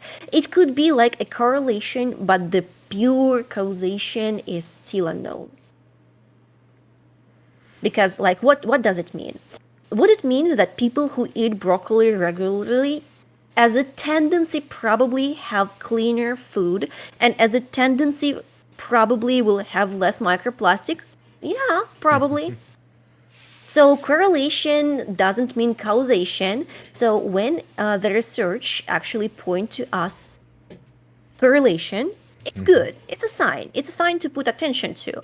But it's good to remember that causation as a thing could be different. So you have to put attention. You have to put attention to the things. Doesn't stream in Russian. Sometimes I would say like sometimes when I have people who redeem speak Russian or who just want to chat in Russian, I turn into bilingual. Я просто начинаю говорить на двух языках, переключаясь примерно вот так. I just start yapping on both, just switching between. That's pretty But cool. I would say that it feels like my gears are sort of shifting in this moment. I feel this metallic rusty noise in my head when I need to switch language. Так что я чувствую, как шестеренки прям вот вращаются с усилием, прям вот с усилием и с хрустом. Но переключаться могу. So I'm very impressed by people who perform live translation. That Yeah. mean that they are keeping both, let's say, keeping both of their gears active all the time, and this is a cool skill. I actually found that pretty impressive. It is actually very difficult to go through. Por ejemplo, yo puedo switchar también a lo que es el español. Es un poco más difícil, pero porque no lo uso muy a menudo. Entonces, en ese caso, el español no funciona tan bien. Entonces, lo siento, como decía eso también, que es un poco oxidado. As I was saying, I also switched to Spanish a little bit. Ramner, I'm not gonna go through that. You're wasting your points because we're on the Mag archive. That makes no sense. This is a scam. It would be funny if we for 5 minutes would just have a conversation, you in your language and I in my language, and we just go for it. So yeah, it would be the most funniest conversation to figure out after we would yap for 5 minutes, and we like, okay, what we were talking about, and we just figuring out what other side we're talking. Pues claro que sí, So we can try. se puede hacer, absolutely. Okay, fair enough. I have the two redeem zones, so we're gonna switch between Spanish and Italian. Pues en este momento vamos a iniciar con el español. Olga, ¿cuál es tu idea de cómo te puedo decir? ¿Cómo te está gustando Severance en este periodo di tempo? Come lo trovi? Pensi che sia buono? Pensi che sia bello? Pensi che sia brutto? Cosa ne pensi in particolare? Разделение, я думаю, что он достаточно интересный. Это единственное, что я поняла. Мы разговариваем про разделение, так что я постараюсь. Я сделаю все, что я смогу. В целом у меня впечатление про первый сезон, что первый сезон достаточно сильный, что он достаточно интересный. Второй сезон чувствуется лучше, больше поворотов, больше динамики, но одновременно я, наверное, все-таки встревожена идеей о том, куда же оно идет, в какую сторону оно будет развиваться. И я очень боюсь какой-то развязки, которая будет просто, может быть, скучной или, может быть, недостаточно интересной или просто разочаровывающей. Я боюсь, что случится что-нибудь в dухе Лоста. Ah, effettivamente anch'io sono molto d'accordo sul fatto che è un sentimento molto particolare, no? Si parla di una serie molto complessa, una serie che evocativa, che è anche molto, come si dice, misteriosa all'inizio, no? Ha questa sensazione molto piacevole di scoperta nella prima stagione sicuramente, di domande e risoluzioni nella seconda stagione. Devo dire che è molto molto intrigante. Da quel punto di vista, ovviamente, si parla di una questione di tanta attenzione ai dettagli, molta difficoltà nel capire bene per una persona di un pubblico un pochino più vasto, di capire subito che cosa si intende evocativa. Ci sono tanti dettagli molto particolari che soltanto riguardandolo o guardato da un'altra persona che ha fatto degli extensive, come si dice, unas cosas un poco más extensivas para entender lo que está sucediendo. En ese caso, en ese sentido, es más fácil entender lo que está sucediendo en esa parte, pero creo que sea una de las mejores series de los últimos años. Y entonces por eso creo que en un cierto sentido es muy fácil crear este hype. Я попытаюсь сделать вид, что я все поняла, но на самом деле я думаю, что просто в этом случае скорость языка будет зависеть от скорости разговора. Потому что, например, я могу разговаривать очень быстро, я очень могу, если я очень постараюсь, но это будет вне зависимости от моего натурального способа разговаривать. То есть натурально для меня говорить более протяжно, более мелодично, более спокойно. Поэтому мне кажется, что это будет разница не за счет самого языка, эта разница будет за счет того, как мы имеем привычку говорить, потому что мы сейчас слышим, по сути, два разных потока. И первый поток достаточно быстрый, интенсивный, и я озвучу достаточно мелодично и достаточно спокойно, ровно потому, что как раз-таки я имею привычку говорить достаточно так протяжно. Сколько я уже стримлю на Твиче? Уже года 2 точно. И на самом деле мне это очень помогло. Мне это реально помогло улучшить мой разговор на английском, потому что когда вокруг тебя люди, которые носители языка, ну или даже не носители, а просто разговаривают с тобой, они упражняются вместе с тобой, это очень классно. Mm. Это очень классно. Это реально дает большой прогресс. Sí, entiendo. Efectivamente puede ser que sea así. Tenemos todavía 60 segundos para hablar en otra lengua.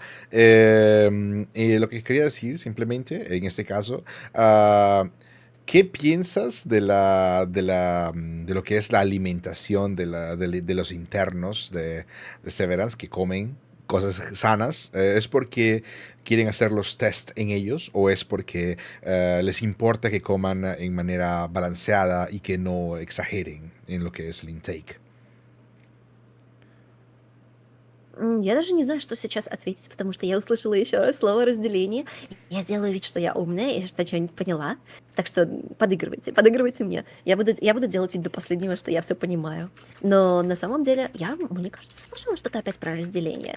Мне кажется, я снова что-то слышала, так что я буду просто подыгрывать.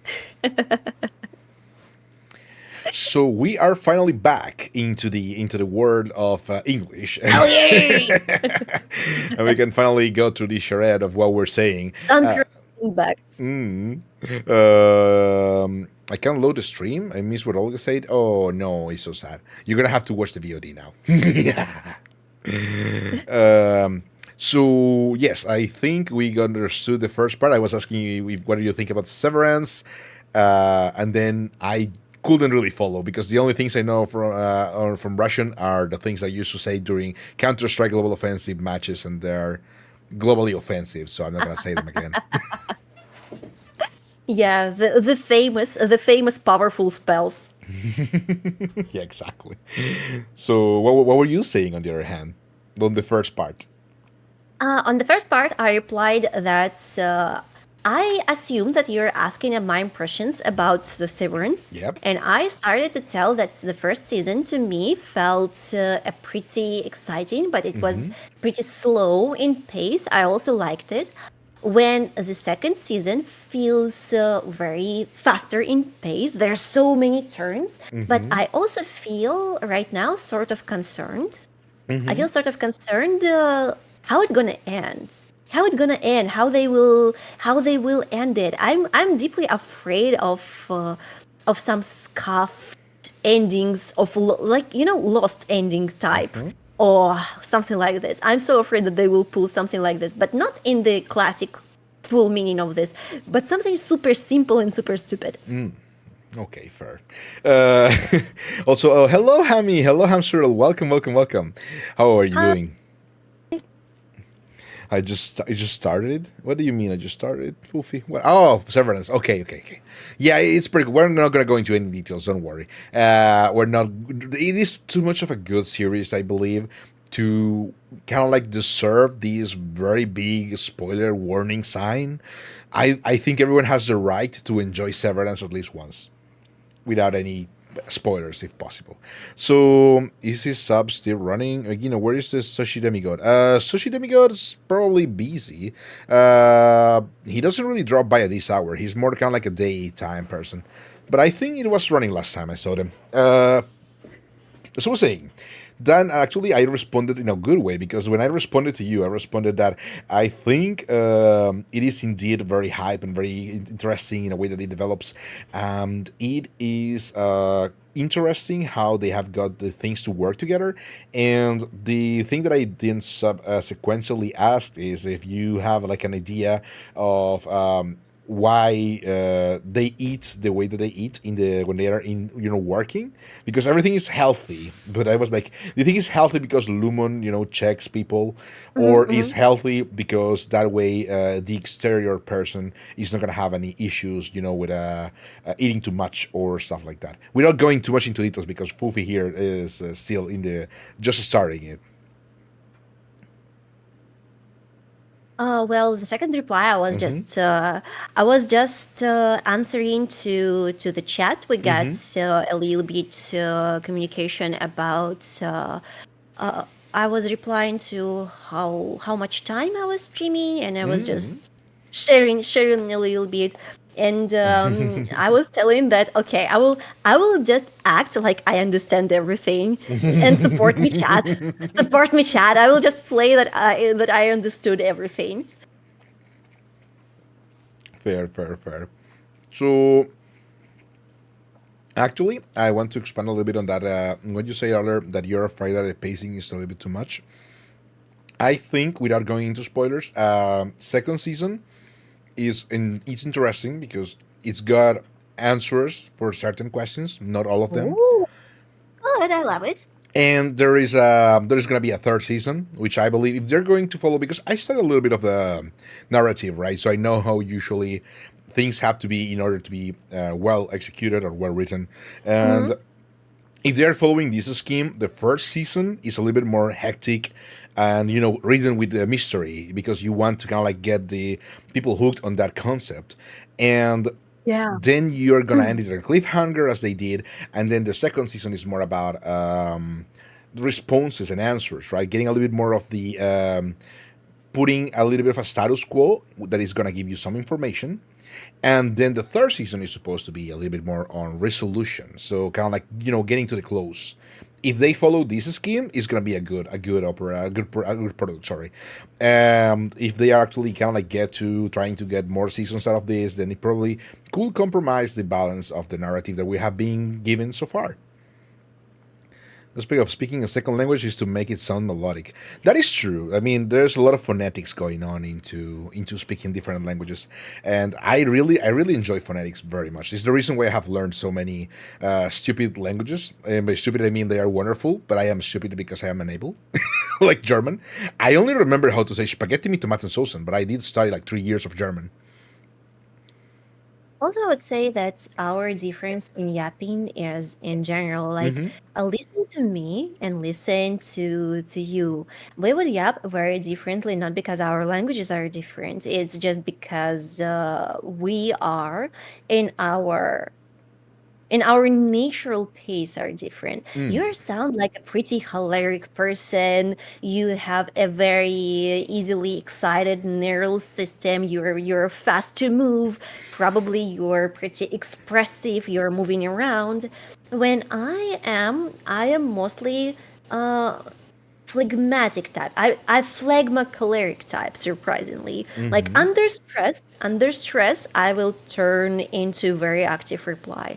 But when I'm comforted, I'm basically very, very phlegmatic. That's I will actually s- I will true. be slow. I will be slow. I will be like peaceful, very, very paced. So I would say to me personally, before maybe 20 before maybe 20 years, it would be the reversed tendency. I would be more cholerophlegmatic. So I would still have the dominant way of the neural system being super easily alerted and things like this. And the good thing to me probably was my routine again, routine exercising, because it's training your whole body, and your neural system is definitely part of your body. And what's the difference between this is ability to put your neural system into less easily alerted condition. And when I am not under pressure, when I am not under stress, I pretty much will be in the condition that allows me to not being like easily disturbed, let's say. So it's pretty interesting thing. It is very interesting indeed because it is true. I have been through. Whenever I drop by your streams, they're always like very Carnivore? comfy. No. Wait, what? Oh, Olga's Carnivorous carnivorous plant. plants, waiting I'm patiently to sorry. then delete us. Jump. What But do yeah, you I, say to this I, I eat a allegation? lot of meat. I eat a lot of. Sir, go on. Oh, You were saying something, but I think I cut you. I cut oh you. yeah. I was like, I'm just eating really a lot of meat. That's pretty normal for me. Like destroying like pound of brisket per once just because I can. Yeah, easy, easy. I got used to prioritizing protein, and I got used to eat a lot. Exactly, because a lot of people struggle to maintain their weight, in the meaning that they preventing to get extra weight. In my case, I have a body that have a tendency to be a twig. What does it mean? I very easily lose a weight. I very easily lose muscle mass. That mean that to keep meat on my bones, I have to lift heavy rocks, and I have to eat a lot of protein. I have to prioritize protein to make sure that things are working for me well. You have a very strong metabolism then.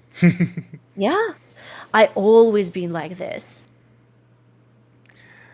I've heard of this brisket, especially from the south. I want to try it. It's pretty good. I tried making some at home the other day. Brisket is so good.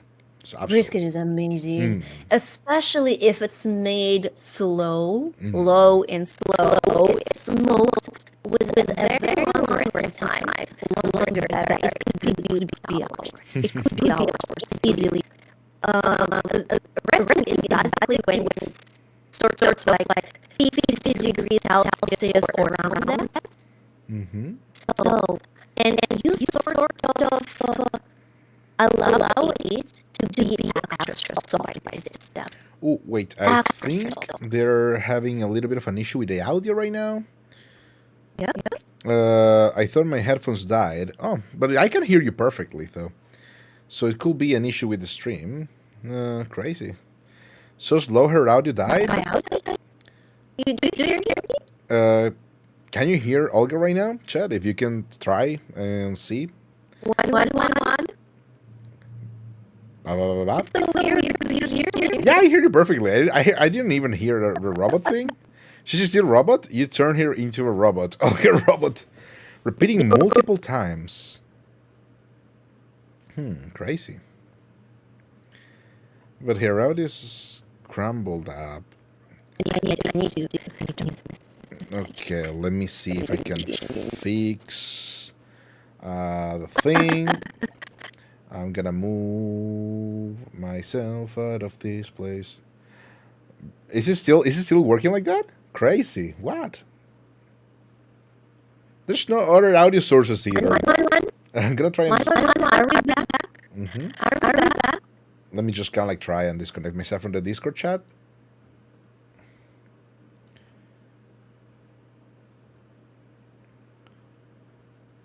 Olga bot. Nah, there's no Olga bot.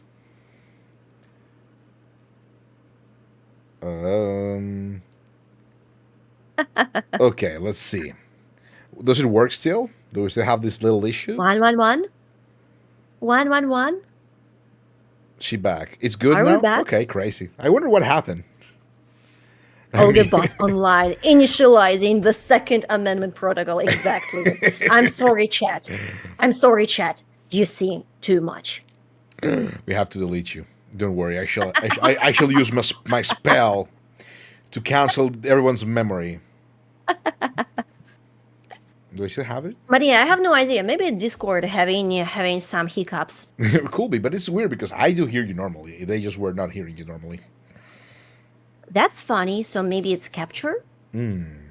Wonder. Do you have something launched? Nope. Oh, wait. Today I have the same issue, but I had it with a video. Oh.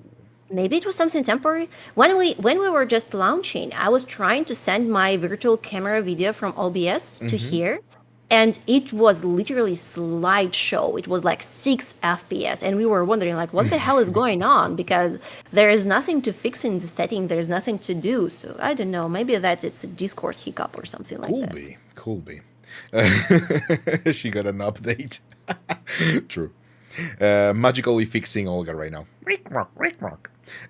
So, as we were saying, there's a lot of. If you want to repeat the last part, that is fine because I think the last part got lost. What were they? Okay. Where? At the what moment I was turned into bot? At the what moment you figured out that I'm looking for Sarah Connor?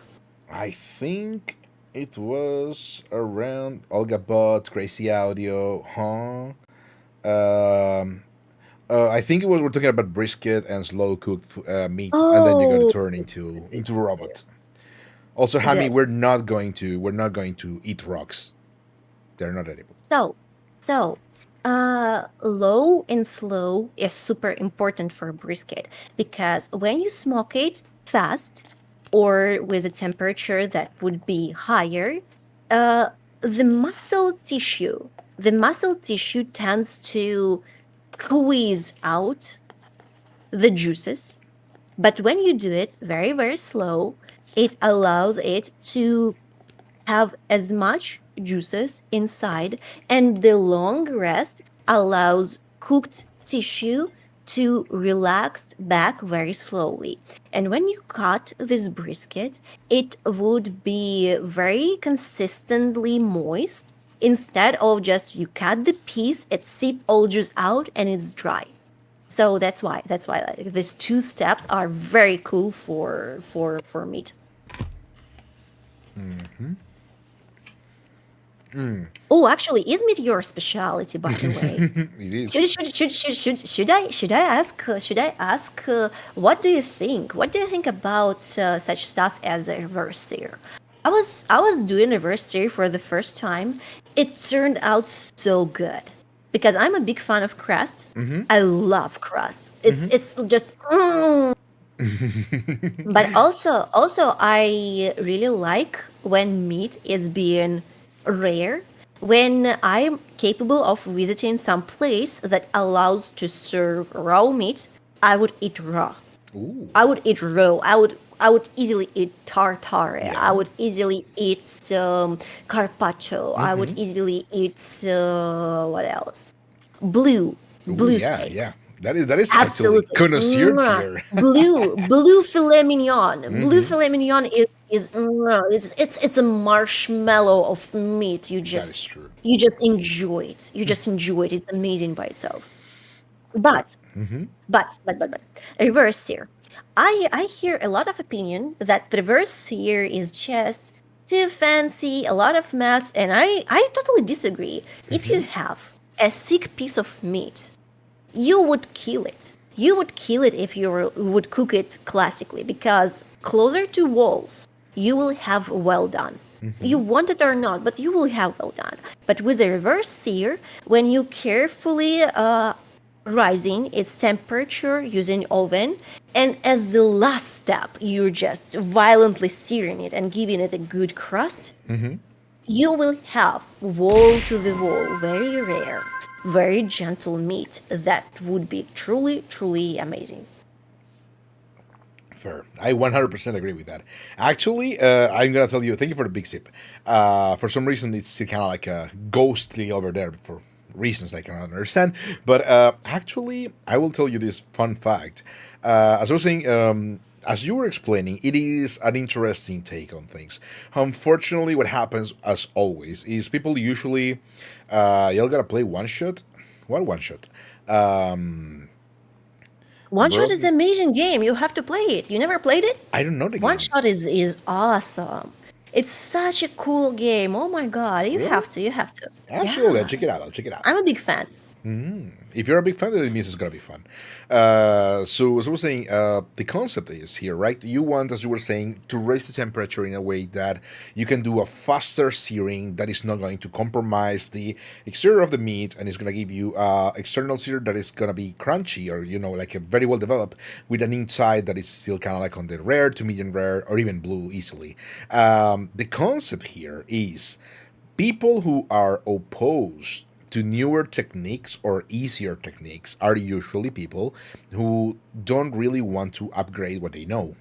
They like to remain on their area of expertise, and that's fine, but it's going to cost them because, for example, I usually also like to, handle different, like bigger batches of meat at home when I have like a small party or something, and I want to grill something or I want to, use the oven. But if you want to guarantee that everything is going to have the same temperature, the best thing that I usually do is work on sous vide, right? So I'm gonna use the control temperature bath, and I'm going to cook the meats in a vacuum, so I Hmm. can bring them to a temperature that is gonna be good for the insides, remain juicy, as you were saying. The muscle is relaxed because it's gonna be there for a longer period of time, and Yeah, you yeah. only need to work towards the end. It is true that it's messy, but who cares? I mean, literally making a lot of If result things. worth that, Yeah, yeah, exactly. if result worth that, You're paying a gorillion dollars for absolutely. like good meat, and you're gonna just kind of like don't want to dirty one pan. Base, base, absolutely. Because I totally think that you know having a good meat and just ruining it is a waste. Like it's a crime. Like why are you doing that? Just buy chicken breast and roast this cardboard. Just make it into pure cardboard. Just dry it as shit and eat. If you feel no difference in cooking, like that's your fate. You will be fine with this. Just pour something over this.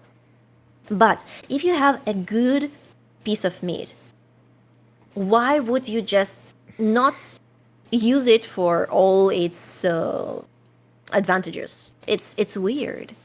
It is true. Hello, Nuna. Hello. How are you doing? Welcome, welcome, welcome.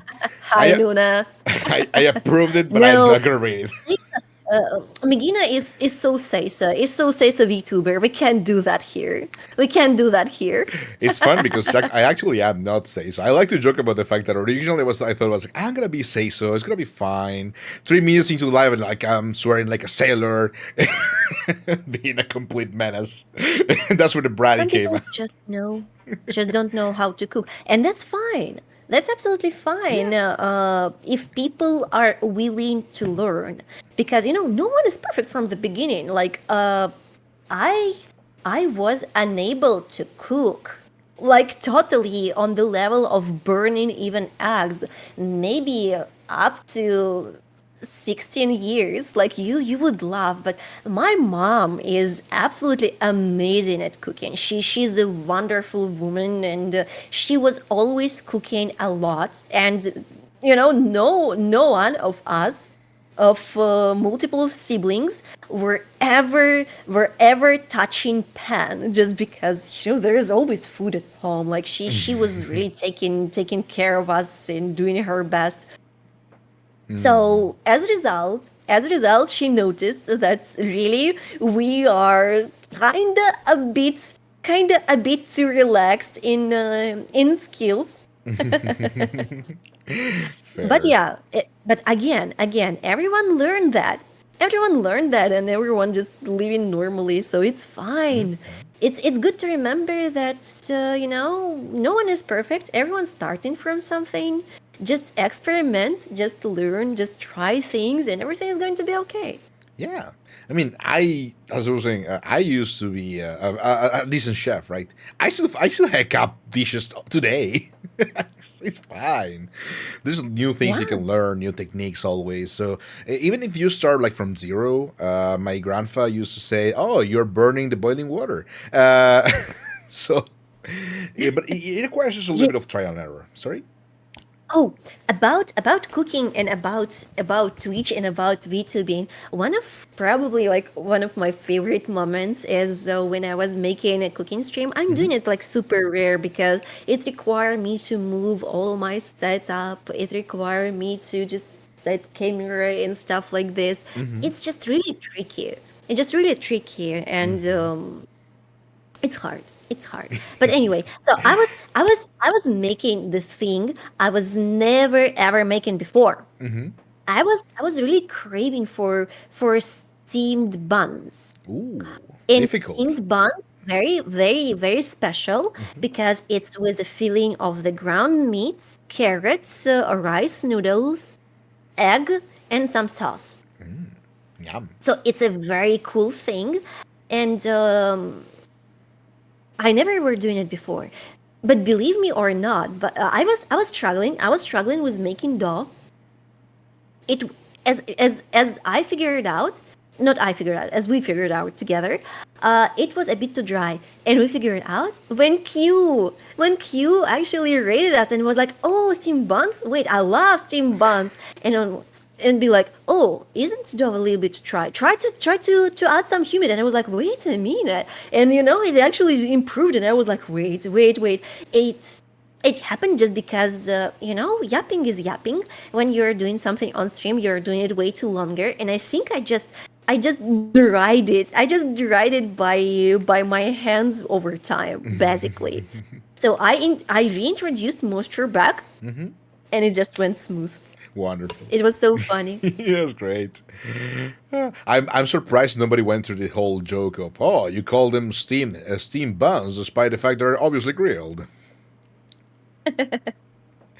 Delightfully devilish, Olga. So actually, yeah, there's a lot of things that, yes, we were saying, like things can happen during cooking. Especially that's why I don't like working with tough because it requires a lot of actual hard work. Oh yeah, my I arms were tired. like any My kind of arms were tired after. Yeah, that's the you can really have to be working very hard on the glutamic male to be well formed, and you have to go through all the steps on having the right proportions, or it will not work. That's why I kind of like don't really go through that kind of cooking. That's why I kind of like specialize mainly in meats and savory, is because I can do whatever, and even if it's not exactly the same, it's gonna be wonderful nonetheless. But if I try Mhm. one sweets, whenever I try to make sweets, they are always terrible because I just kind of like improvise a little bit or don't really follow the recipe to the letter, and it becomes terrible and it's horrible. How do you feel about ghee and cookies? I can share you. I can share you with a recipe of one super simple and super wonderful cookie. It's basically one of my favorite shortbread types. I usually avoid shortbread because it's butter based. Yeah, it is a lot of butter. But ghee is a clarified butter. That means that it's safe for people who are sensitive to milk protein. It's just a pure fat. So, I will send you full details, but Absolutely. short info. You have to grab nearly 200 grams of flour, add a little bit semanila, like it's flour. Yeah. It's maybe 20 gram, just to let it absorb extra moisture. Okay, that's a good tip. It's Yeah. it's your moisture helper. Just a little bit baking powder, vanilla. If you love, I like to add nutmeg and cinnamon, maybe a bit ginger, almost pumpkin spice, but different proportion. And sugar. I would say like 85 gram, and ghee. Okay. Ghee is about 125, as I remember, gram. Okay. So all you have to do, your ghee should be semi-melted. You grab a cookie mixer. The hand mixer is it's basically just the lines to cut butter into the dough, Okay. and you move until you have sort of mixed everything together, right to the point when it's just stick together. You form spheres, and you put it into the oven for like 18 minutes, and it's very gentle, melting in your mouth. If you add Nice. a bit vanilla, it's super great. It's super gentle. It's very very easy to store. I will share you. It's perfect cookie. I really like it. I I really could like it try. because it's super sweet, but not overwhelmingly. It have some nutmeg and vanilla smell, and you do not need anything dairy problematic. You don't need anything as like extra ingredients. It's absolutely mess free. It's super fast, and it's amazing. It's amazing. I like it. I should definitely try it because last time I remember trying making shortbread cookies, they became.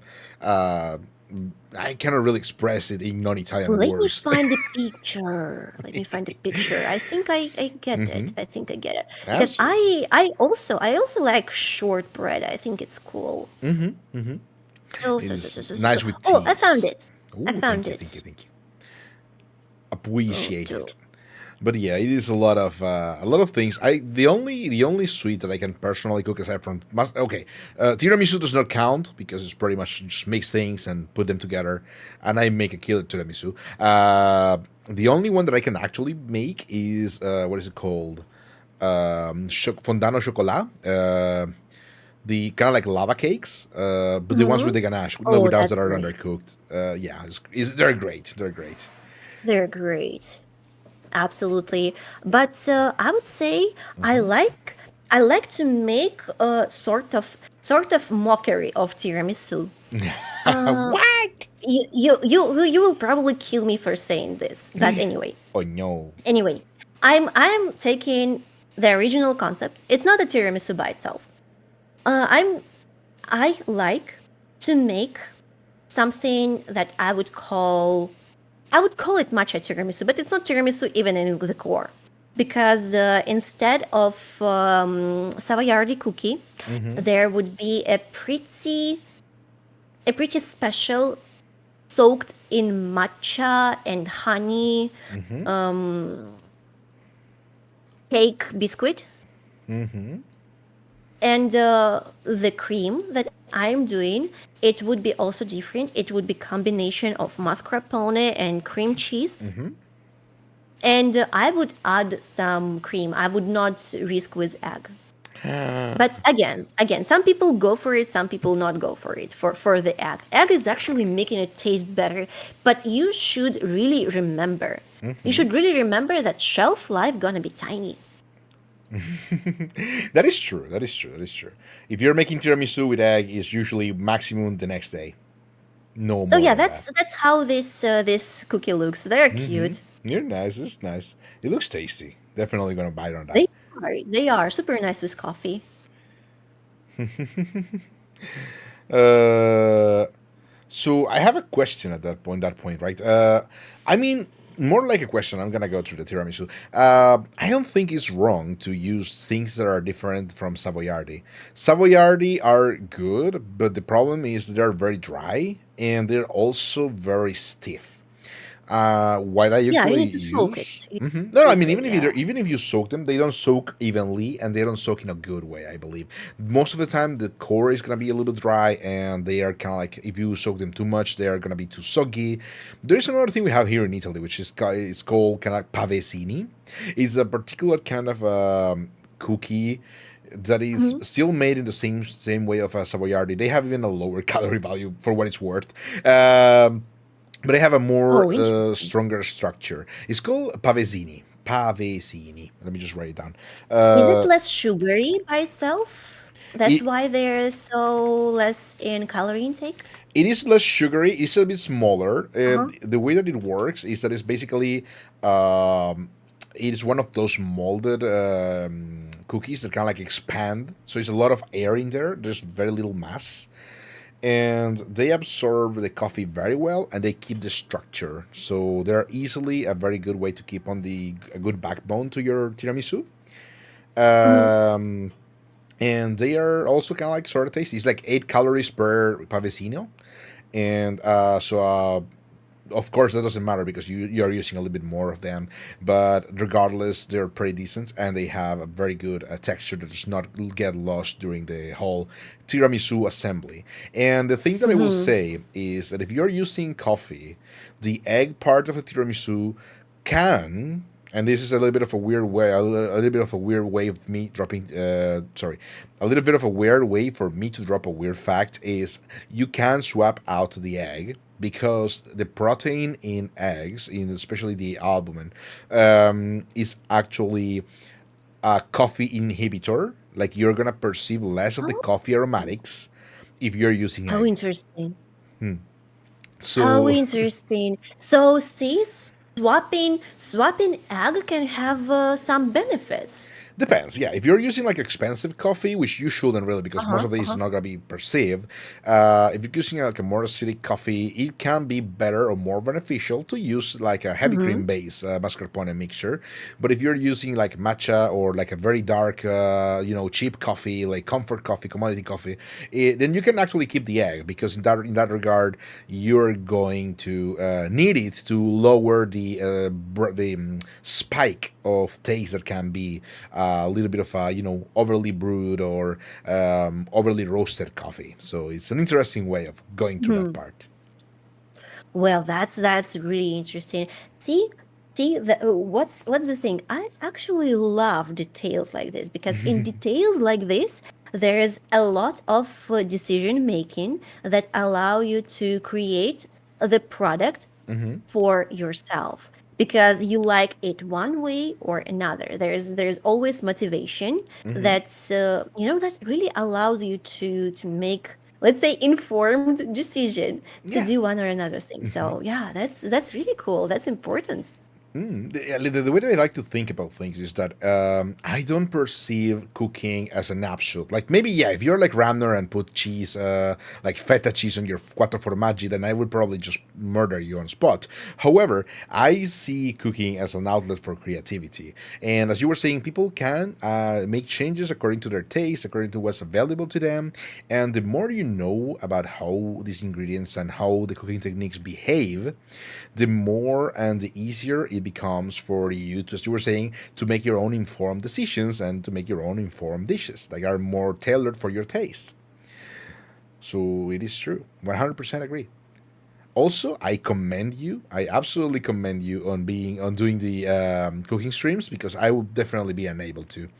I will get too angry. We'll go full Gordon Ramsay. It's not a good sight. So I'm never doing a cooking stream. No. You know, making cooking streams, like both cooking streams I were doing were mostly like exactly for fun more than for the final product. But in both cases, it turned out so good. It turned out to be so nice.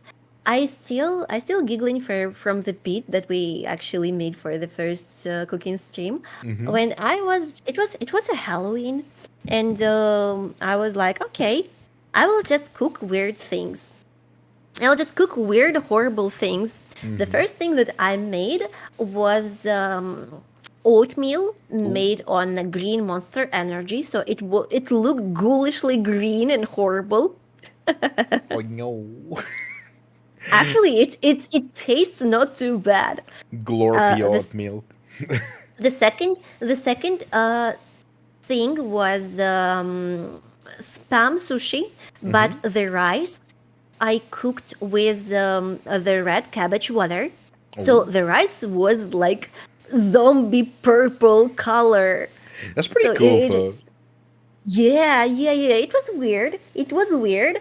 So that was really funny. If you have time, you make sort of decorates in some funny pattern the spam piece to make it more thematic. So I think it could be really cool. Yeah. And the last thing that I made was the scary face pie, and it was so diabolical. It was so cool. So yeah, cooking is fun if you remember that your first goal, if you do it on stream, is probably to have fun, because there's just a high chance that everything will go wrong, and this is normal. This is okay. 100% agree. Actually, what is the first time you tried to cook something? Do you remember? First time. Like I remember the first time that I actually tried to cook something. I was like a very little kid. My Oh, auntie was sick, and I was like, you know what? I'm gonna cook something for you. And I threw three strands of spaghetti, three lentils on a pan, and turned on the heat, and it just caught fire. Thank you for the headbutt, Randy. oh my god, it's cute and funny at the same time. Yeah, I was like 80 years old, but it was fun. No, like, because I was actually I was adult. I was adult when I was learning. I am not sure. Okay. I'm not sure, honestly. So I really had no bright impression like this. Sadly, Fair, fair. no good story like this. But what was funny? I think funny story was with my first soup.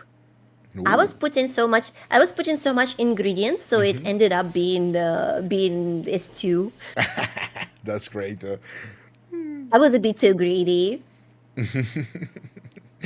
I actually made the same mistake once. I was trying to make a Turkish red lentil soup. I was trying to make like a nice, velutata, well Mhm. blended, very smooth.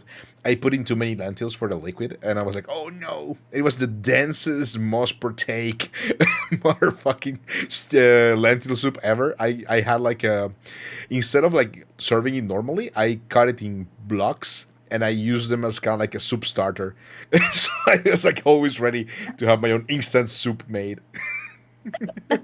Kiji, hello. Gel Shark Hey, that's Cookery. kind of cool, even. Yeah, it was surprisingly and unexpectedly a fun way to salvage a ruined recipe. That's the moment when you roll one, but right after that you roll 20, so you're saved. Exactly. Uh, so apparently we're already at the second ad break, and I keep getting this silly bug for where my okay, get a ghost hand. Okay, there you go. No ghost hand anymore. So if you want, we're gonna take this ad break, and we are going to also start doing the questions because we haven't done even one. Oh no. We're too powerful in yapping, but Nah. yeah, we better to start because I'm starting to be hungry. So I think like I would survive maybe for hour or so. Okay, fair I enough. think it's good. I think it's good. Okie dokie. So that way we can actually go through the questions. I will try myself not to go too much on the tangent. So we're gonna take a 5 minute break, chat, and we'll be back in 5 minutes. And see you soon. See you soon. I hope you're See having a lot of ya. fun with us yapping about food. It's been fantastic so far. We're gonna go into the ad break screen. Doo, doo, doo, doo. And now we also mute everything except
one, and we are back. Welcome We're back. so back.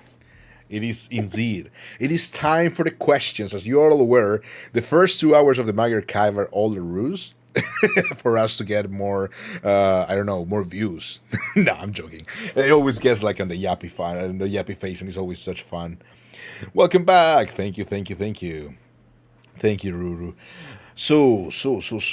We just to kind of like wrap it up, a little bit of a recap. We yapped a little bit about severance. We yapped a little bit about food. It was mainly all the yap that we did was about food, actually. Food is cool, so it's okay. Food is cool, so it's okay. Absolutely, absolutely. Food is the soul of this channel. Okay, I wouldn't be Italian otherwise. I will be a massive disgrace. Orgoglio italiano. Po. Okay, sorry. So we're gonna delve into all guests whole aura and try to understand more, so we can categorize her and put it into the Magister's archive, in the library of Babel. So with the first question that I usually ask people, again, don't worry about the questions. I already send them to you. You don't have to go into too much detail. But for everyone at home, Olga, what's your opinion on quattro formaggi with chicken? Huh? Charcoal? What? I don't think that four cheeses are not matched with chicken, but I would prefer it with honey and pear. Okay, that's understandable. Let her answer. Shut up, Sharko. I'm gonna put you in jail. How dare you? But yes. So, okay, listen. It's fine. There's a lot of recipes that you can do at home, but why mix chicken with everything? Like chicken parmesan? Why? Parmigiana è fatta di melanzane. Parmigiana con le aubergine, con la melanzana. Mamma mia. I died. Okay, chat. Now we're alone. What you doing? No, I'm back. Parmigiano Reggiano. Oh, Parmigiano Reggiano. Ooh. I actually am a little bit more of a fan of the Grana Padano, but I don't think Olga knows the difference between Parmigiano and Grana. Probably no. It's a little bit of a delicate situation because Grana Padano is a younger, different version of. Well, we're gonna yap about Parmesan, and we're gonna yap about cheese another time. We have questions to go through. Don't make me go out of topic here, chart. It's food. Food keep distracting us. My brain is very small. I can do only one thing at a time. What was something you struggled with when moving from Russia to the U.S. outside of language? Oh, if you want to answer, you can answer, Rua. If you don't want to, we can go through the questions for the Mag Archive. The struggle. Probably the main struggle is the infrastructure. United States is very car oriented compared to Europe that is very pedestrian oriented.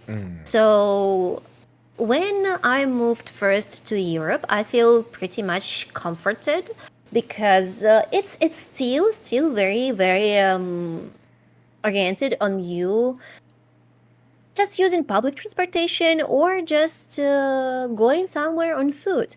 If we talk about United States, without a car, your life is very much a suffer. So I think it was a real struggle for me. I'm so sorry, but it's true. There's a lot of difference. If you don't have a car in the US, there's nothing you can do.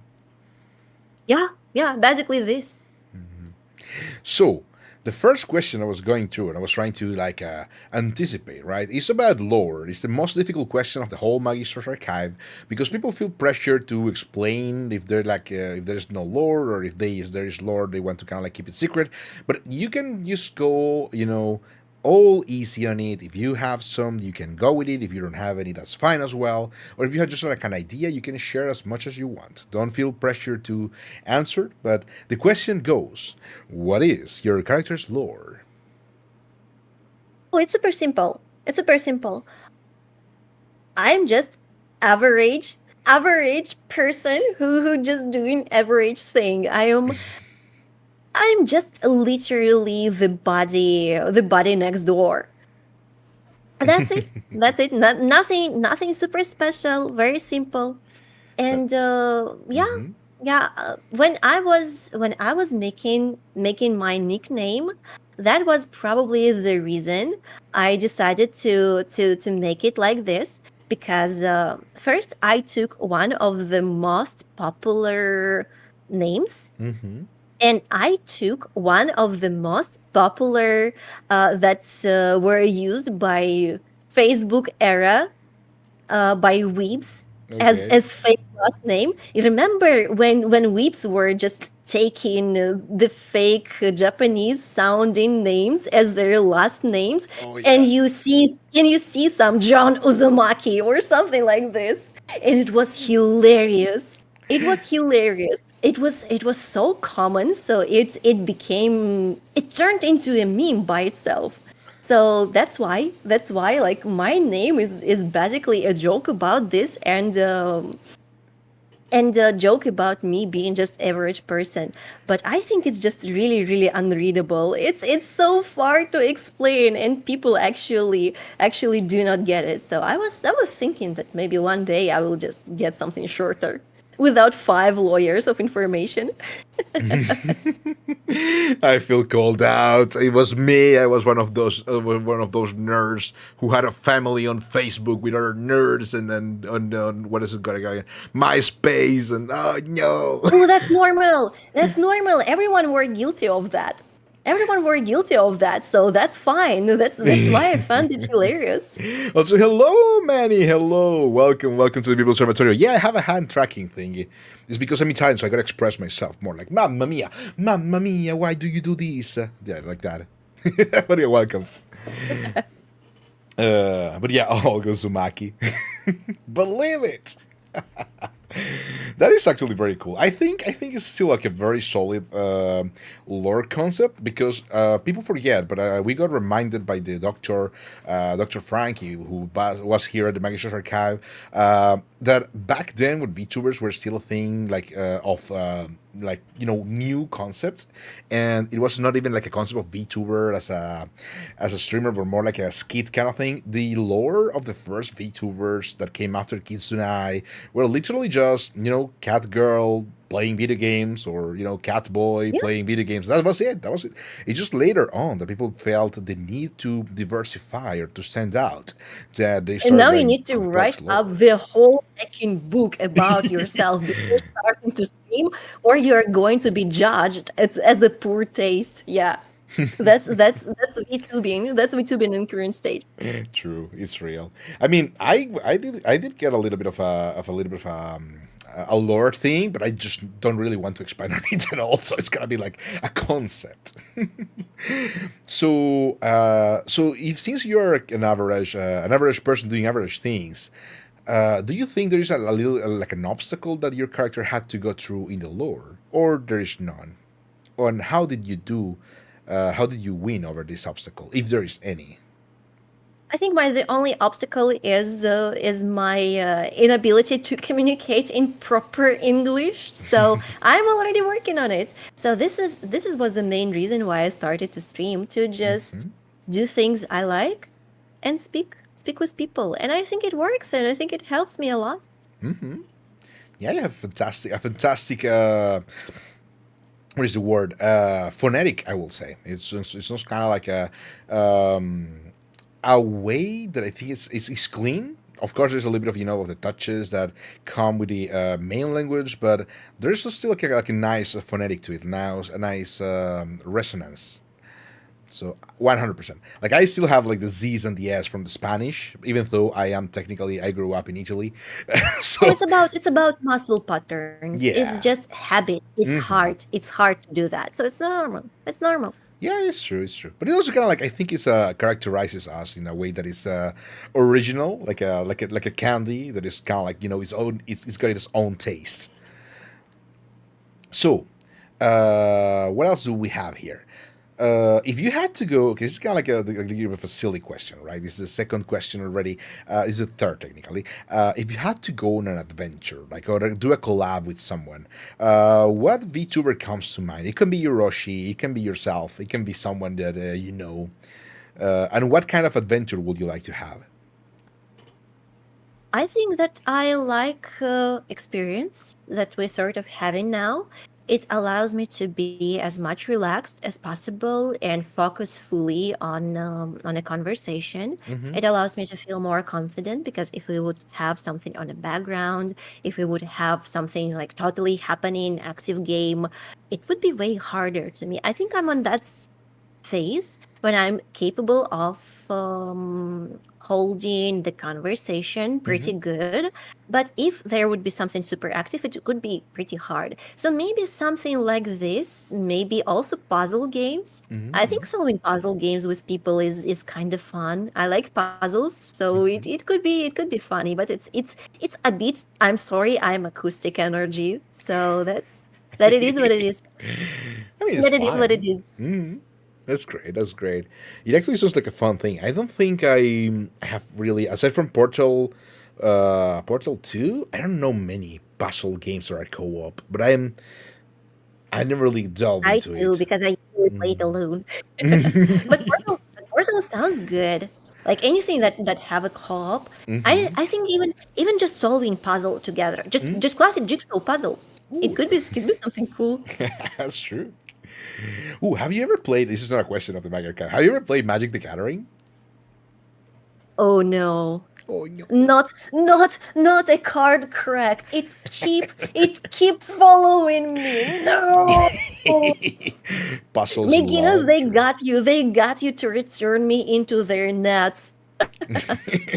The I would actual. say I totally played. I quit, and it's almost like with anonymous alcoholic or something like this. You forever away of that thing. Okay, fair, fair, fair.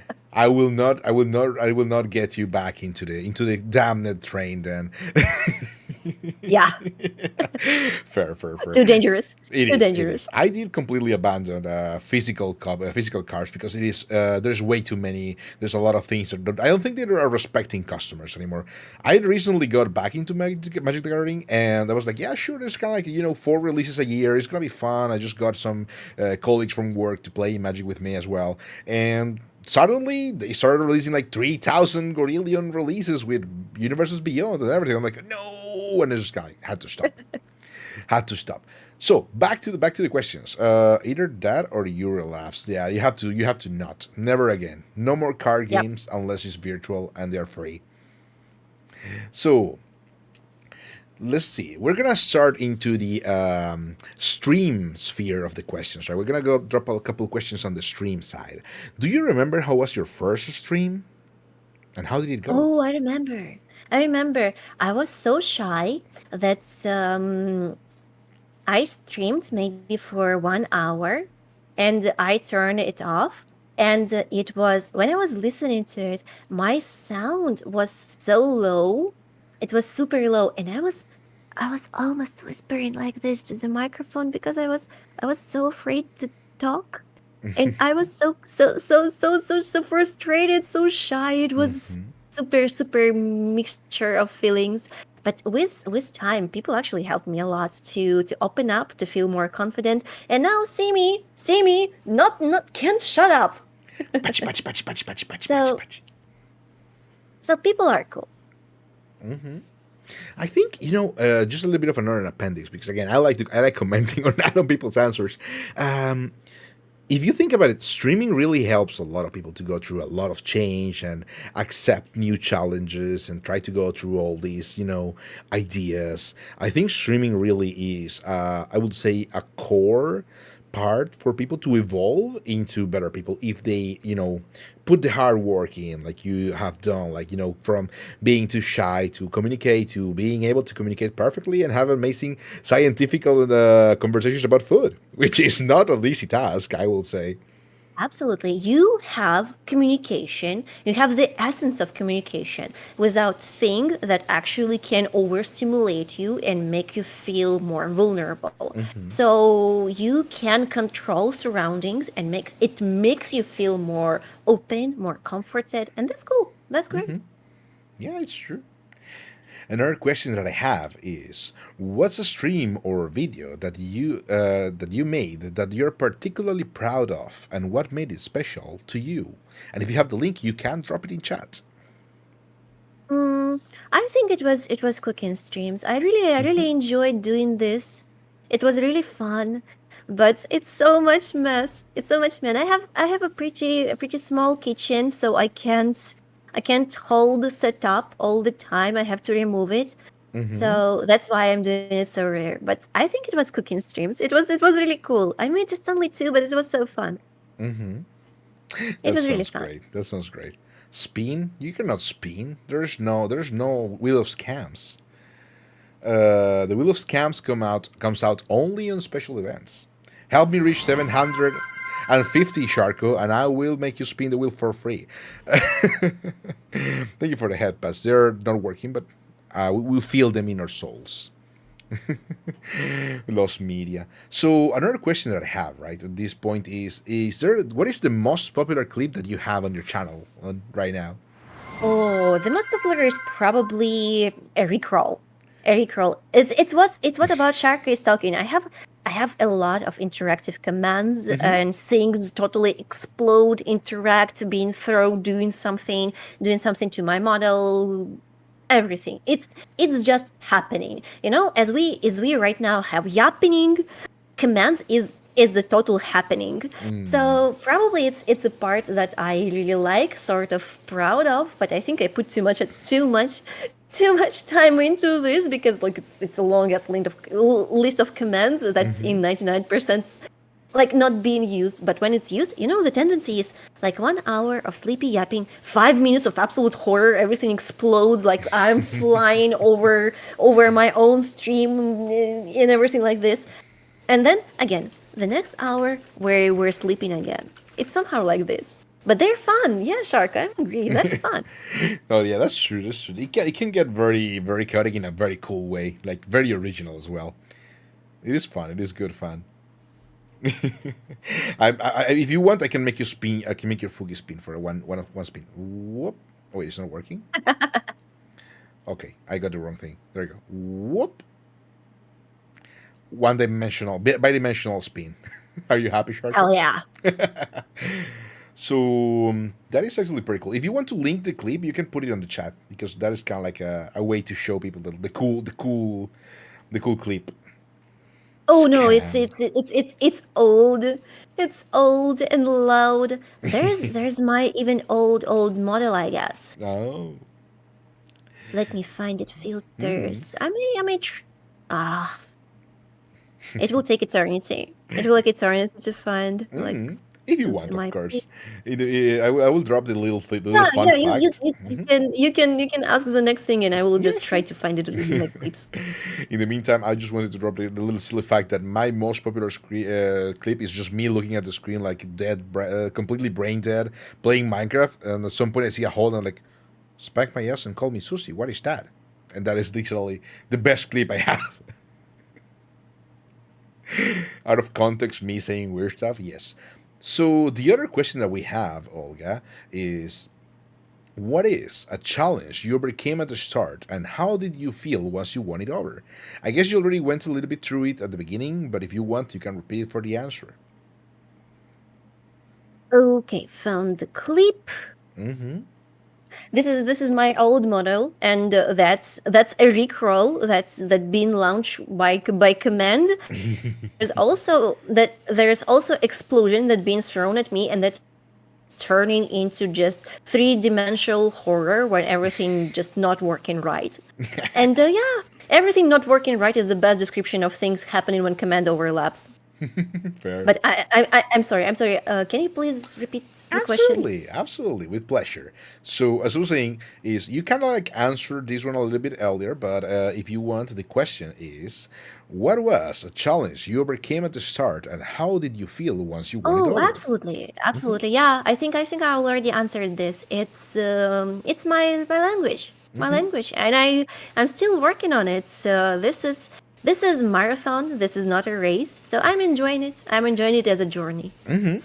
Truly, I will add. I will add that even though you're kind of like still, going through the journey and evolving, I will say that you still kind of like won it over. Like you already are able to communicate on a great level, and have a wonderful conversation and feel more at ease with it. So, I will say that you're winning the marathon. Don't worry. So, this one is the one that I enjoy the most because people get to yap a little bit about their designs. Is what is one small detail about your avatar that your viewers might not have noticed, but is important to you? I don't think that I have something like this. I don't think I have something like this. But maybe I don't know. I don't know. Maybe potatoes everywhere because it's just not seen. It's normal. But no, I can say that I have something like this to finger point and say, oh yeah, that's totally it. Well, I have a question though. The brooch star, or the star brooch rather, does it have a particular meaning, or is it just kind of like because it looks very cool? What exactly looks? The star brooch that you have on the top of the. Oh yeah, the star is a star because the star is a classic pattern for post-Soviet space. Okay, that's pretty cool. I like it. See, that's a cool detail. Yeah, probably. Fair, fair, fair. So, do you remember what was your first collabo event? Mm, Or I think call? I remember. I remember it went not really good. Oh, It went not really good. I felt very, very much overstimulated and overwhelmed. I ended up way early, and I ended it after one person who were there just make a joke about me not understanding things, and I was like, you know what, I'm fair out, enough. bye, and that's it. And I just done my regular stream, and yeah, it went just all right. Okay, But yeah, yeah, fair.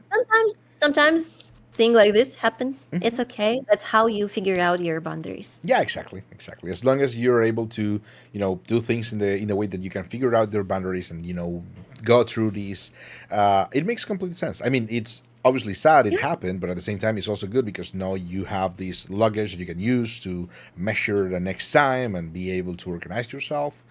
So there's always a little bit of a positive in the negative, always. agree. So what is this? Is I am very curious about it because every time I tune in, and I already got like it's probably gonna be puzzles. The answer is probably gonna be puzzles. Every time I tune in, it is very comfy and very comfortable over at your streams. So the question is, what's your comfort stream, and what do you enjoy the most? What would you like to what's the thing that you go through when you have a day that you're maybe a little bit tired, but you want to stream and you want to go through the stream? What is the game that you boot up easily? Absolutely. Like I'm doing it all the time. It's puzzles. It's puzzles and yapping. It's puzzles and yapping. You knew the answer. I knew I'm a the simple answer. lady. I'm a simple lady, so it's always like this because I intentionally do not do things that would make me feel like I'm putting in work. I'm do it for content. I do it only for content. No, I will do things that I want to do, and I would stream it. That's it. And it prevents burning out. It really prevents the burning out because I just having fun. Fair enough. Actually, very solid answer. But I had the feeling it was gonna be obviously because I remember like the times I dropped by and you're going through puzzles. It is so a very good, I would say, aura. Pardon me the new Zoomer term, aura farming, in a way that is creating a very nice atmosphere, very welcoming and very chill. But that's true because emotions are contagious. We're social creature, and True. when you find someone very comforted and this person is spreading the same feeling, that's very normal to share this feeling. This is, by the way, the same mechanic that infants share with mothers, Oh because yeah. some part of our brain is actually made to share emotional conditions between us. That's why mother can emotion baby to the condition that when she comforting a Oh. baby.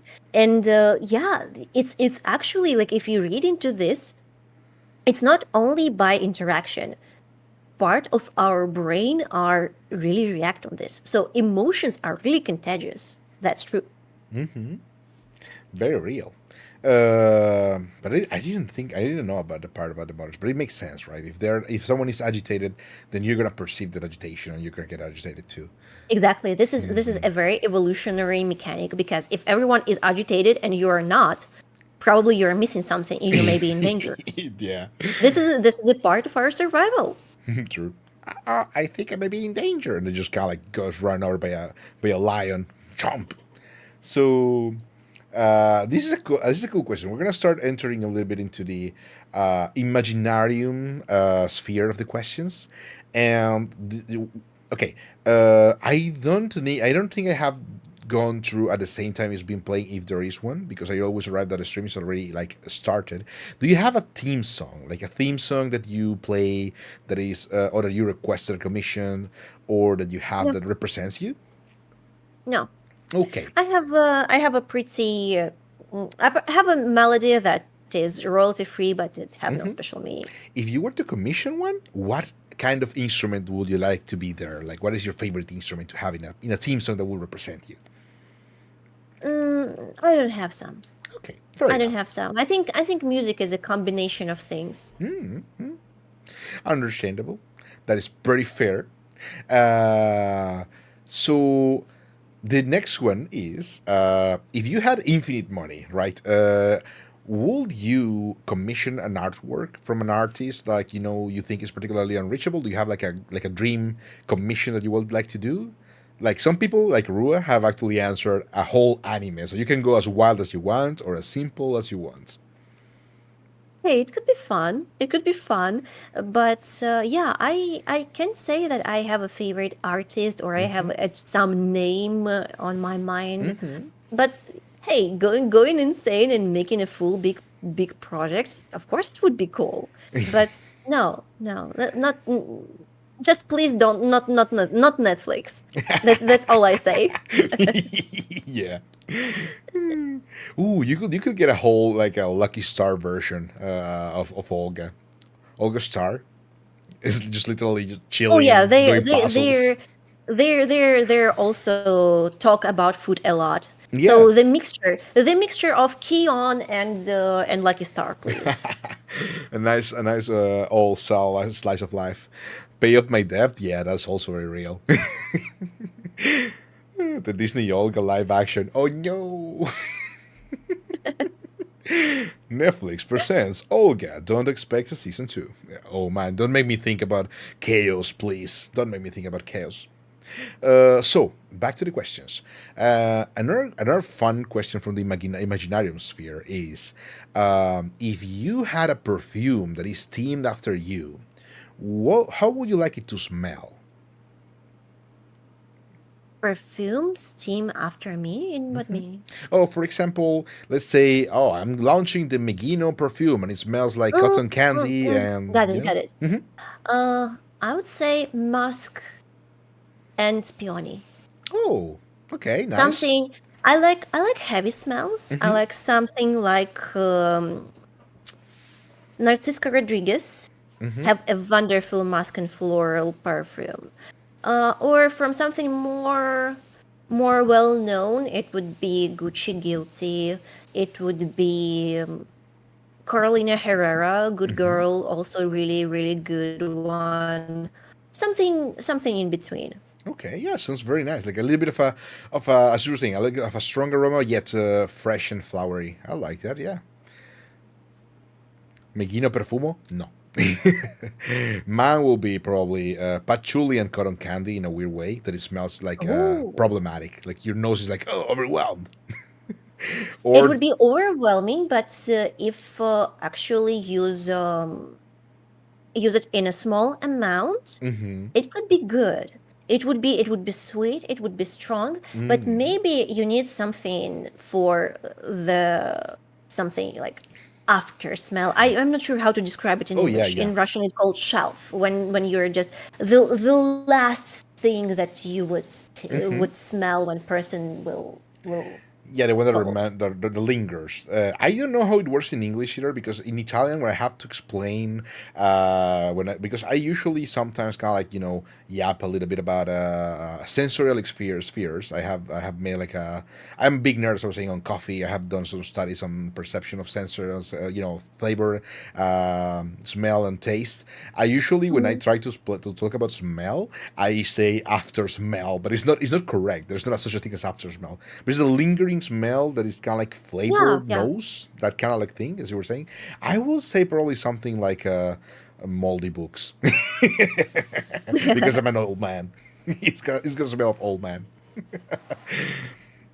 No idea though. I will have to think about it. Next time, absolutely, we're gonna craft some perfumes with Olga. But yeah, the other question, Olga, that I have about the Imaginarium is: if you were to make a Olga team sandwich, what will it be? What will it have inside? Sandwich? Yeah, sandwich. Panino. Sandwich. Mm, it's probably pretty simple, but I like egg sandwich. I like egg sandwich a lot. Probably Oh it's my yeah, it's so good. favorite. I would also maybe add bacon to this Ooh. because Okay. bacon make everything fancy True. and it makes everything good. But yeah, egg sandwich is top tier. I like it. Ooh, damn. Yeah, you actually got good taste. Egg sandwich is wonderful. Love it. I will make them if I weren't as lazy. So yeah, yeah. I actually got one from a Tavola Calda, which is kind of like a bar that is not exactly what's it called again?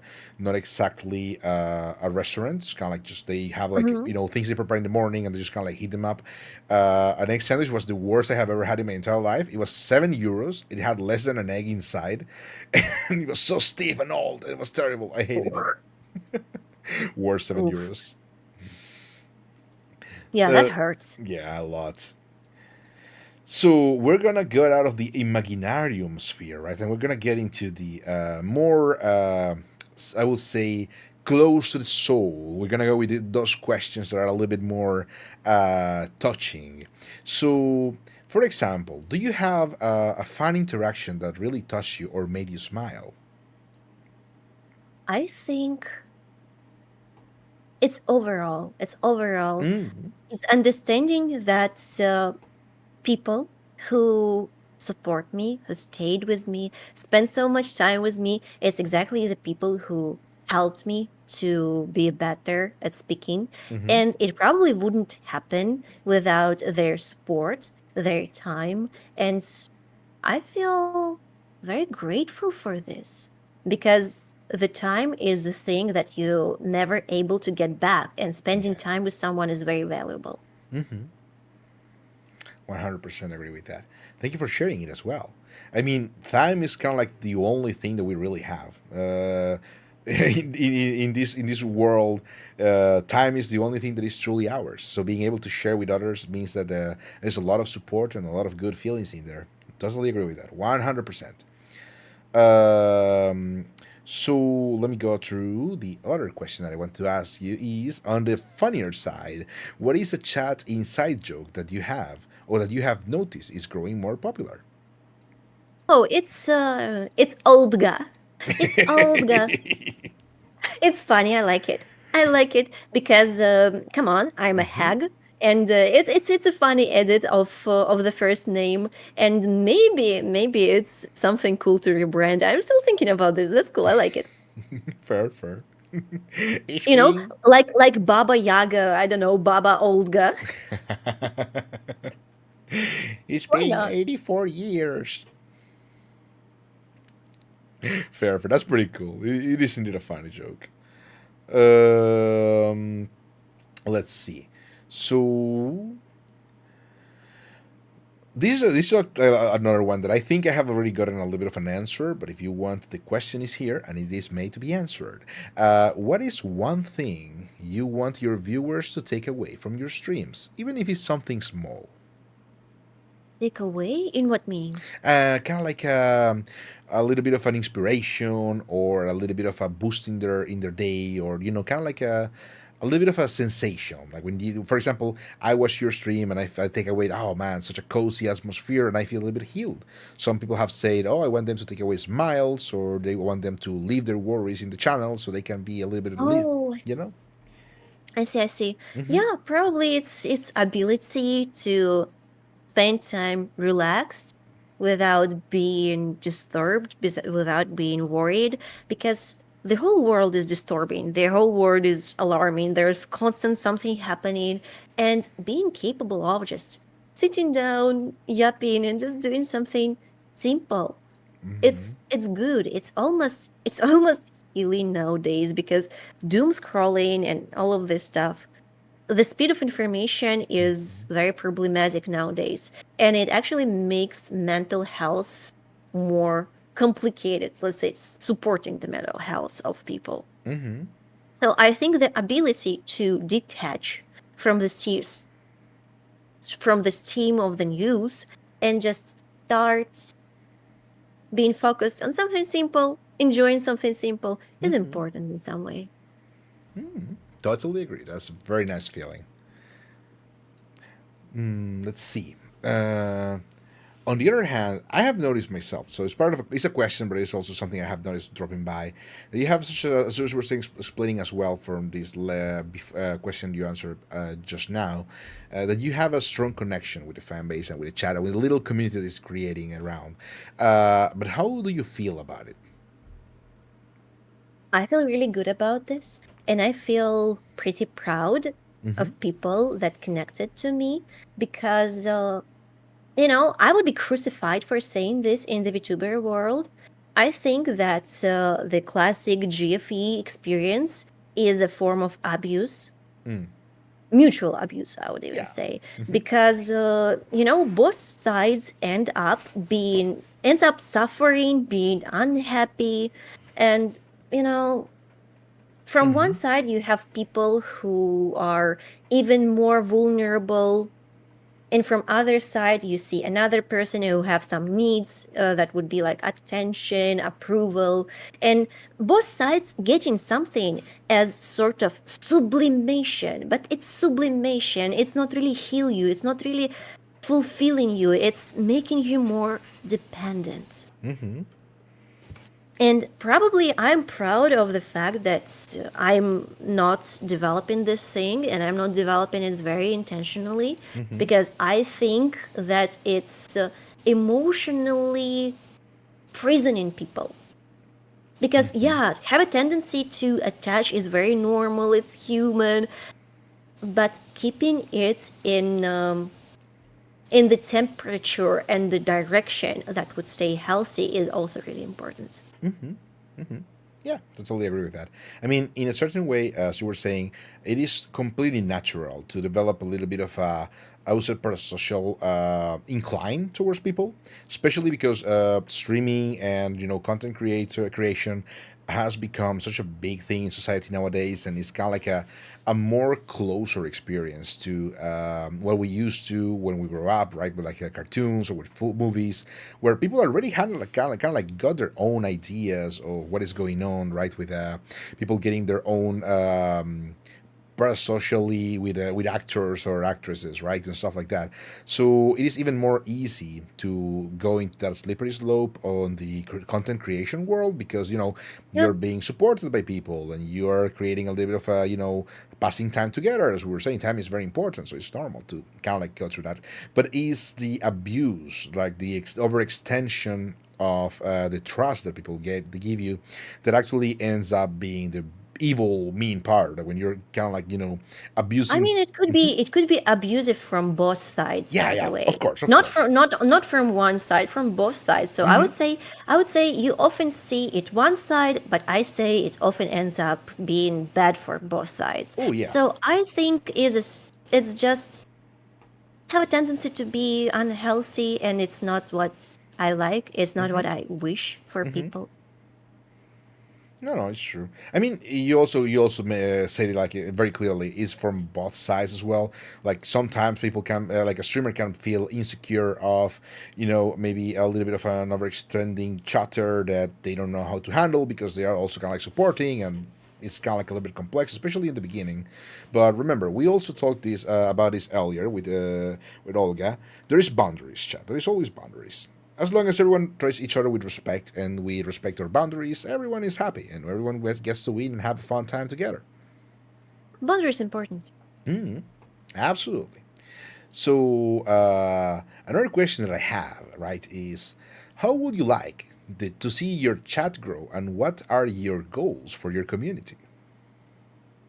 The fun part, I don't really have a goals. I just do what I do and enjoy what I enjoy. That's it. Your But goal is fun. it's always nice. It's always nice to it's always nice to see attention. I'm not going to lie and tell, oh no, this attention means nothing to me. Of course, it's nice. It's nice. It's fun. It's normal. But I'm just not focusing a lot on this. I just want to leave how I feel myself comfortable and enjoy things I enjoy. And if we will grow as a community, it will. But if no, I won't regret because I feel and I enjoy what I'm doing. Very goated answer. Absolutely. 100% agree. So, let's see. We also have this one. I think also kind of like was kind of like answered at the beginning. But what is something that you have achieved in your VTubing career that you never thought was gonna be possible? Oh, absolutely, absolutely. I really got easier to communicate, and this my initial state when I was starting broadcast was literally on the verge of the panic attack. And now I feel pretty comforted yapping. I think that's amazing. It is wonderful. Pachi, pachi, pachi, pachi, pachi. Thank you. I 100% agree. That's a wonderful goal. Um, what is, on the other hand, a goal that you want to reach in the nearby future? Something small, but that you feel empowering. Mm, I think I don't have anything like this. Just Fair, because that's my main condition. No goal, no meaning, only yapping, only yapping and happening. fair, fair. Living the day. Yeah, I'm literally living the slice of life as a genre. That's it. That's great. That's great. 100% great. But do you have okay? This is the other question that is the opposite of that one because this is a something. What is a goal that you want to achieve later on that requires a lot of hard work, but you know it's gonna be there? Uh, Maybe doing more stuff as artist. I forgetting to promote vegan and stuff like this. I really forgetting, and that's cool. That's cool when people commission something. It's always nice when people throw you food for your scribbles. So it would be cool to get better and better in this. I think it would be great. Absolutely. Oh, by the way, do feel free to drop your vision over here because again, drop it in chat. This is about you, and we want to promote everything that you do. Oh, let's go. Let's add my portfolio. Where's my links? Where's my links? Where's the link? In the meantime, we're at the last three questions. We're at the last three questions, and I want to ask a little bit of the secret question. The secret question is: did you have fun? Did I have fun overall or just right now? Because During the Magyar answers time. Answers on both would be yes. Okay, fair enough. That is good enough to hear.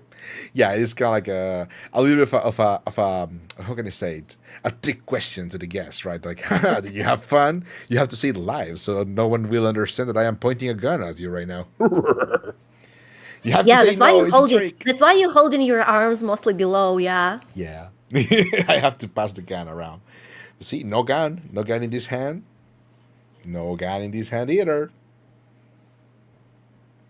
No gun. Hmm. Yeah, for sure.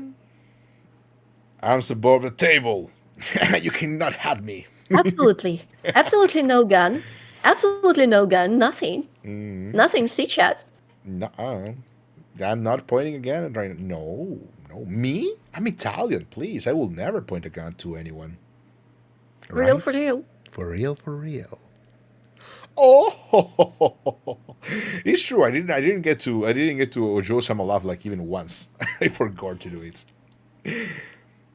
That is why it's the biggest scam. I always forget.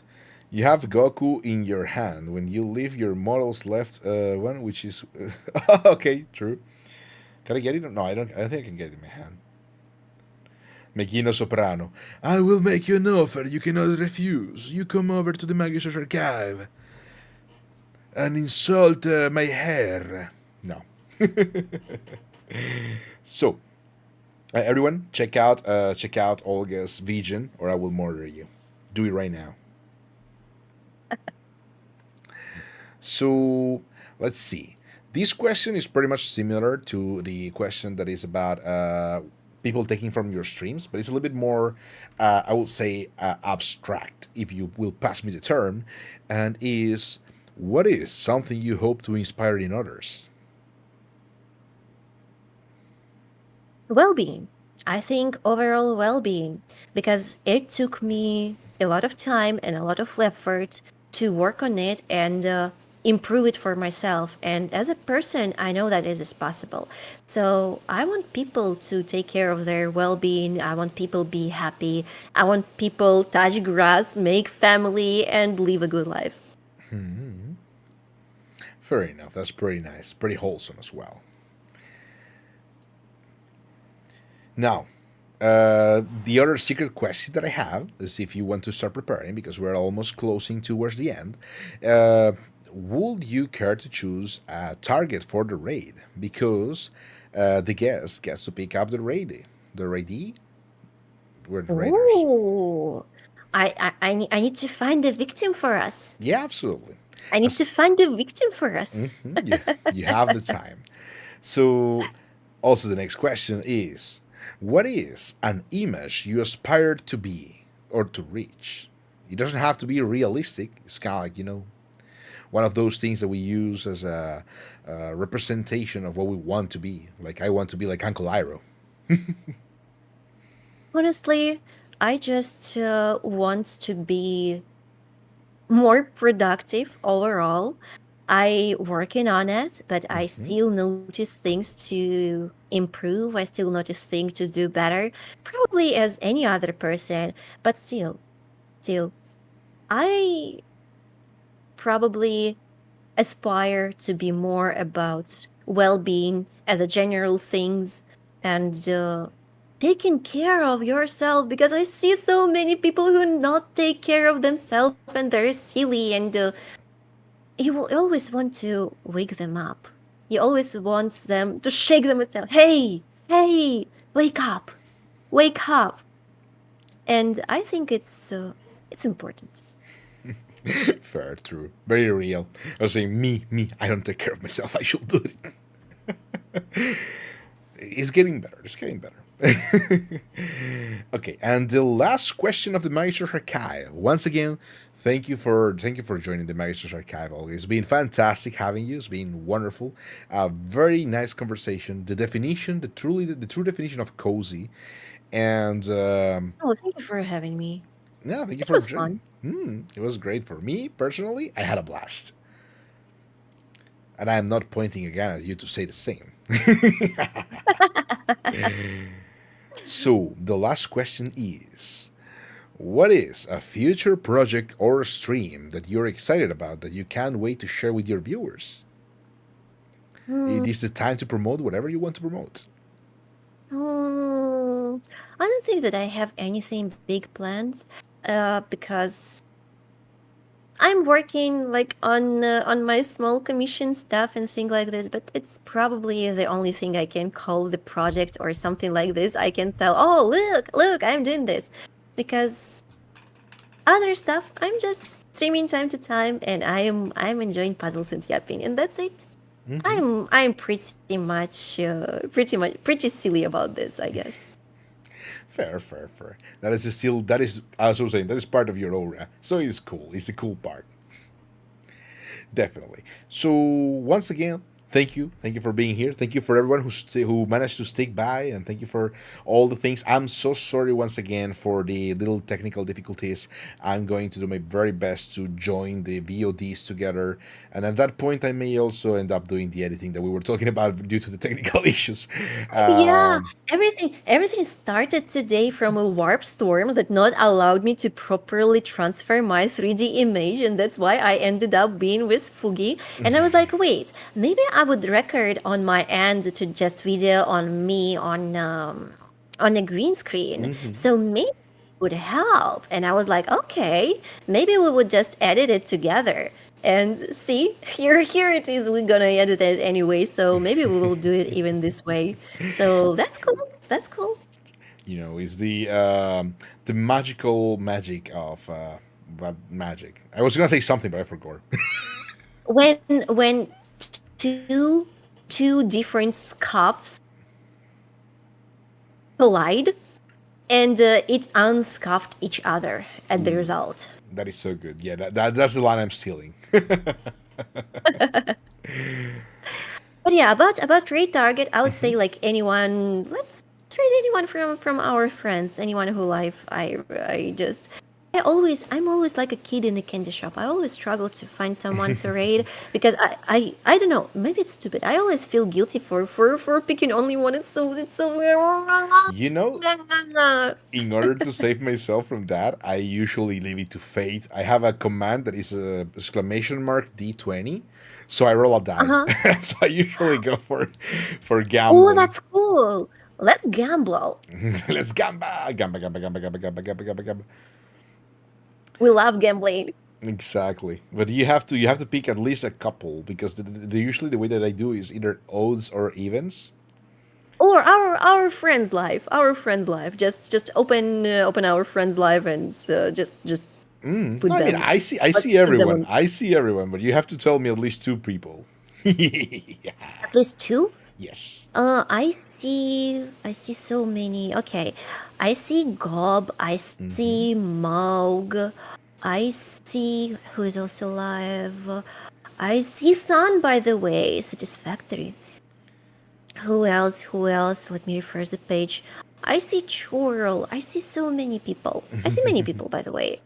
Who else? Who else? Who else? Oh, BB is also alive. Well, I think I have rated BB only once. If you want, we can consider BB. But you tell me. You tell me. So Two just put it on peeps. put it on the wheel and let the fate decide. BB knows. BB is BB. cute. No, no. BB. Baby. No money. I don't know if you know the Sumer rapper. It's the one that has made a couple cosplays lately. But his name is kind of like BBNOS dollar sign. So people call him Oh, Bibinos, and he's like, no, Bibi, it's not Bibinos. I So see. No, close. I never knew that. No, it's fine. It's something for the youngsters. Ah, yeah, it's a So hag life. It's a hag life. it's true. It's a hug life, but we're feeling great. Ba-bam, ba-bam. So okay, give me the two peeps. Two? Okay. Okay. And I need to return back. So two. Okay, let it be. Let it be who's first. Let it be Moog or let it be Gob. Okie dokie. If only two, let's do this. Okay, so we're gonna do Moog odds and Gob evens. I'm writing it down because I always forget. For some reason, my ADHD brain, whenever I throw the dice, it completely forgets the things that I said. So we're gonna do D20. I'm gonna do a D20, and whatever it comes out, it's gonna be great. D20, not D32, D20. Oh, 3, which is an odd number. We're gonna drop by Moog. Let's go. Let's go. So once again, thank you everyone for being here. Your company has been fantastic. Thank you for lending us your time. Thank you for coming and to have a fun time at the Magister Archive, learning more about this singularity, this wonderful Skrunko, Olga Okami. Do you have anything else you want to say, Olga, in the meantime? Thank you for having me. Thank you for your time. It's been fun. I hope I not overloaded you with wellness freak stuff, because sometimes when I speak about something specific, I can't shut up, but it's very natural. We're a VTubers. We're on Twitch. We're all autistic here. True. Very real.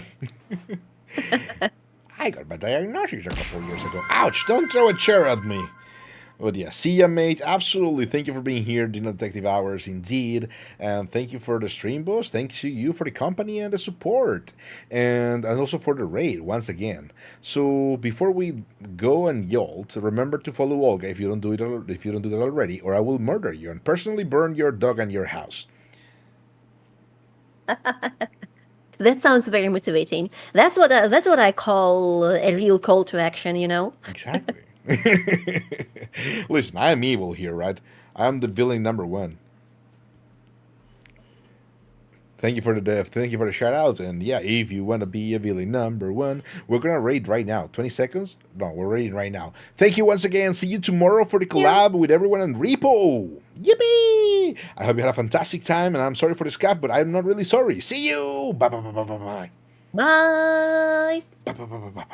Okay, raid now. There you go. Raid now, and we can get to close this thing. Let me